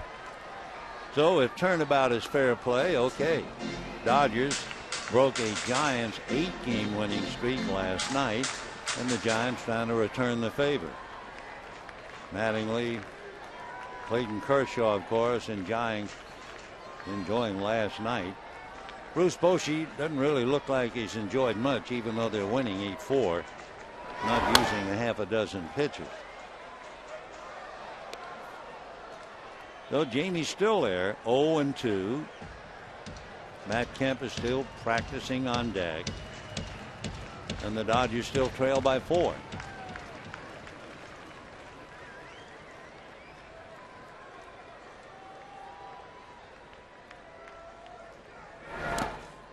One and 2 to Jamie Carroll. Tomorrow night, the final home game of the year. Madison Bumgarner and Hiroki Kuroda. Dodgers will then go to San Diego by bus after the game. The weekend in San Diego and 3 weekday nights in Arizona, and that'll be it. 2-2 the count to Jamie Carroll.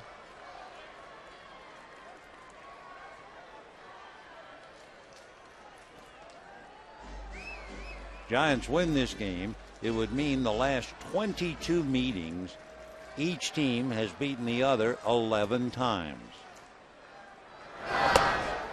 In on the knuckles. 3-2. Pretty good fastball. That jumped in there at 94.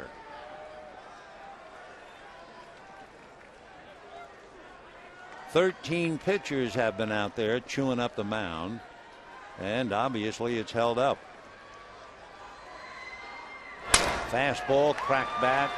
Ground ball to DeRosa, and the Dodgers are down to their last out. So Matt Kemp coming up, and the Dodgers trail by 4. Matt walked, flied to right, hit a 3-run home run, and struck out. You know, Matt's had such a big year. You think about the Triple Crown. The last time a National League player won the Triple Crown, it was Joe Medwick, better known as Ducky, with the St. Louis Cardinals. And interesting, Joe Medwick, before he finished his career, played with the Giants. But 74 years ago, that would be 1937, he was with the Cardinals. Now you look at Albert Pujols and Matt Kemp in the race for the 3 areas. Pujols 36 home runs. Matt has 35. Kemp 116 runs batted in. Ryan Howard 113. And then the batting average, Braun 330, Reyes 330, Kemp 321. That's about as hard as it gets to win the Triple Crown. There have only been 3 in the National League. Rogers Hornsby and Ted Williams won 2, and Carl Yastrzemski was the last Triple Crown winner in the American League in 1967. Foul ball.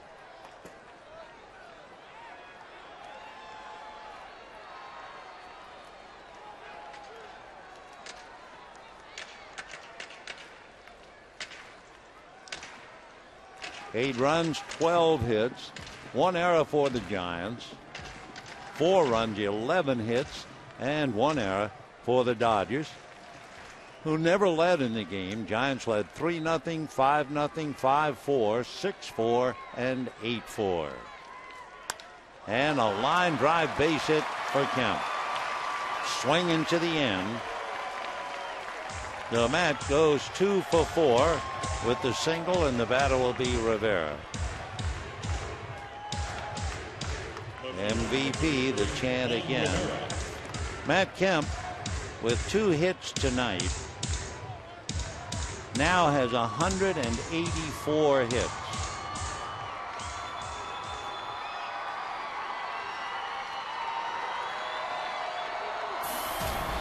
Thinking about 200 hits for Kemp. Well, he's got a game tomorrow night, so he has 7 games left.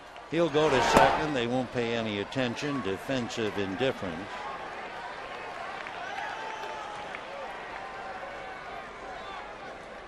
Rivera hit into a double play, popped up, grounded out, struck out. So 0 for 4.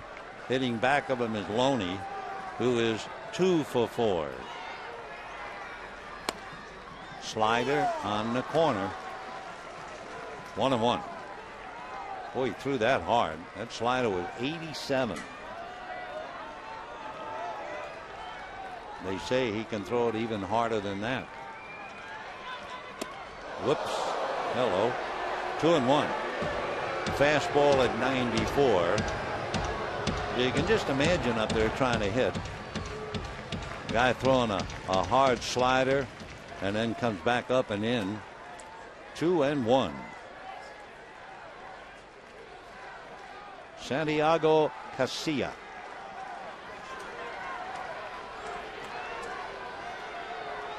Fast slider. Now that was a 90-mile-an-hour slider.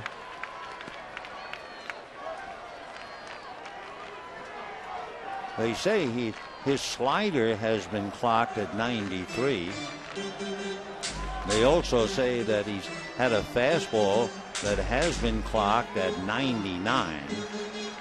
Wow.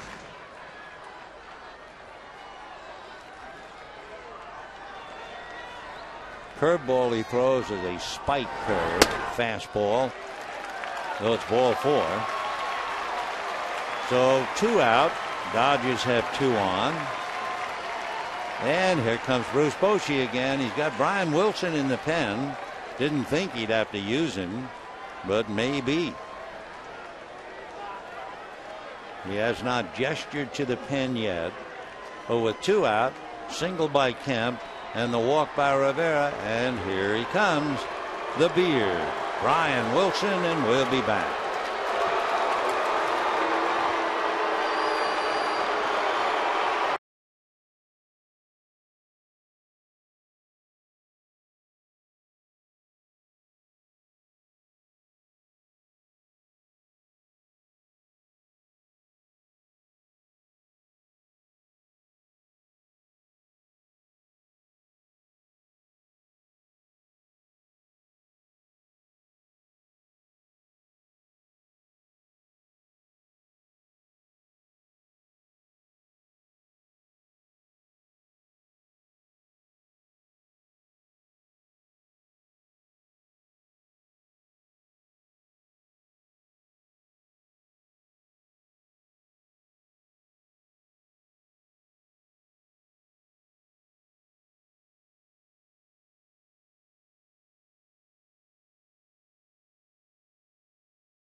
He was a 24th round pick by the Giants 8 years ago out of LSU. 6'1", 205 pounds. And Brian is 29 years old. Last year, 48 saves and an earned run average of 1.8. This year, he started the year on the DL with an oblique strain. He also had a very touchy elbow, but he's okay, and here he is. Wilson was activated when the team was in Colorado on Sunday. He was on the DL and missed 30 games. So another serious injury to slow up the Giants this year. So Wilson becomes the 7th pitcher and faces James Loney. 2 on, 2 out. And a strike. And looking at Brian Wilson, Loney 3 for 12 with a home run against him in the past. Wilson's important numbers, the ones we always look at: 31 walks, 54 strikeouts. And a line drive down the right field line, foul ball. So Loney, a long, loud strike, and the count 0-2. James an infield single in the second inning.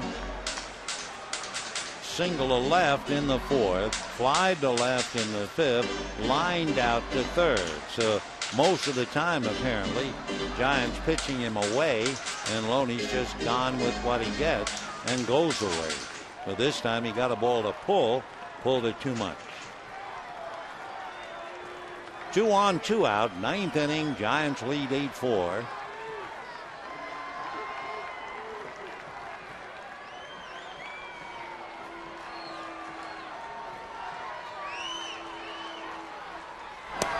Fastball away.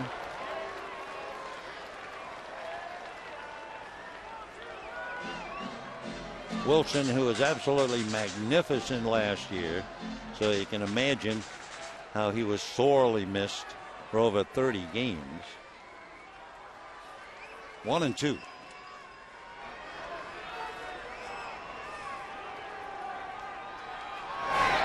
And that's going to be a pop fly, shallow right. It is going to drop. So that will get Matt Kemp home. It makes it 8-5 in favor of the Giants. So Loney, little fly ball single, but he will take it. That's his third hit. A run batted in. Kemp scores. That run is charged to Casilla. And now it is 8-5, and the Dodgers actually have the tying run at the plate in Aaron Miles. Miles is 2 for 4 as he checks in against Wilson. And a strike. 0-1. Let's see about Aaron Miles and Wilson. Miles 1 for 4, hitting .250 against him. One thing about Wilson, he's worked 54 innings and he's allowed 50 hits.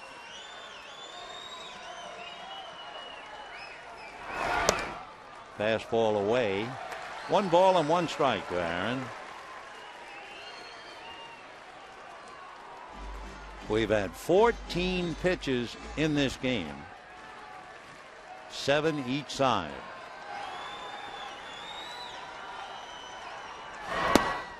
And ball 2, 2-1. On deck, Jerry Sands. Jerry has never faced Brian Wilson. Juan Rivera is at second. James Loney at first. 2-1 to Miles. Now back. So the deuces are wild. 2 balls, 2 strikes, 2 out, 2 on. 8-5 Giants.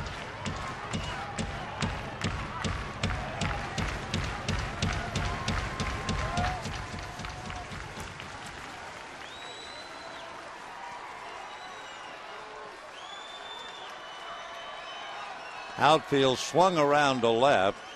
Belt shallow in left. Torres up in center. Fouled away.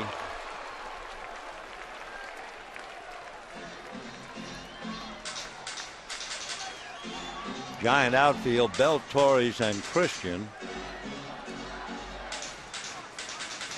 There's nobody in straightaway right field.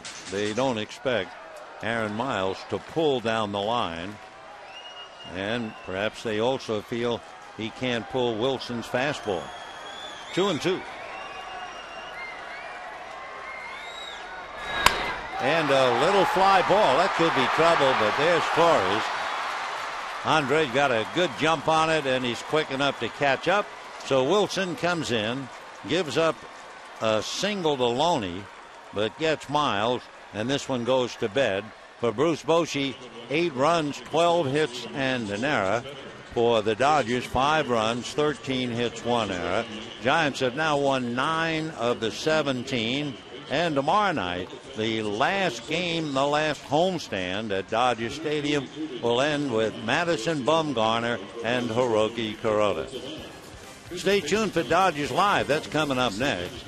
Good night, everybody.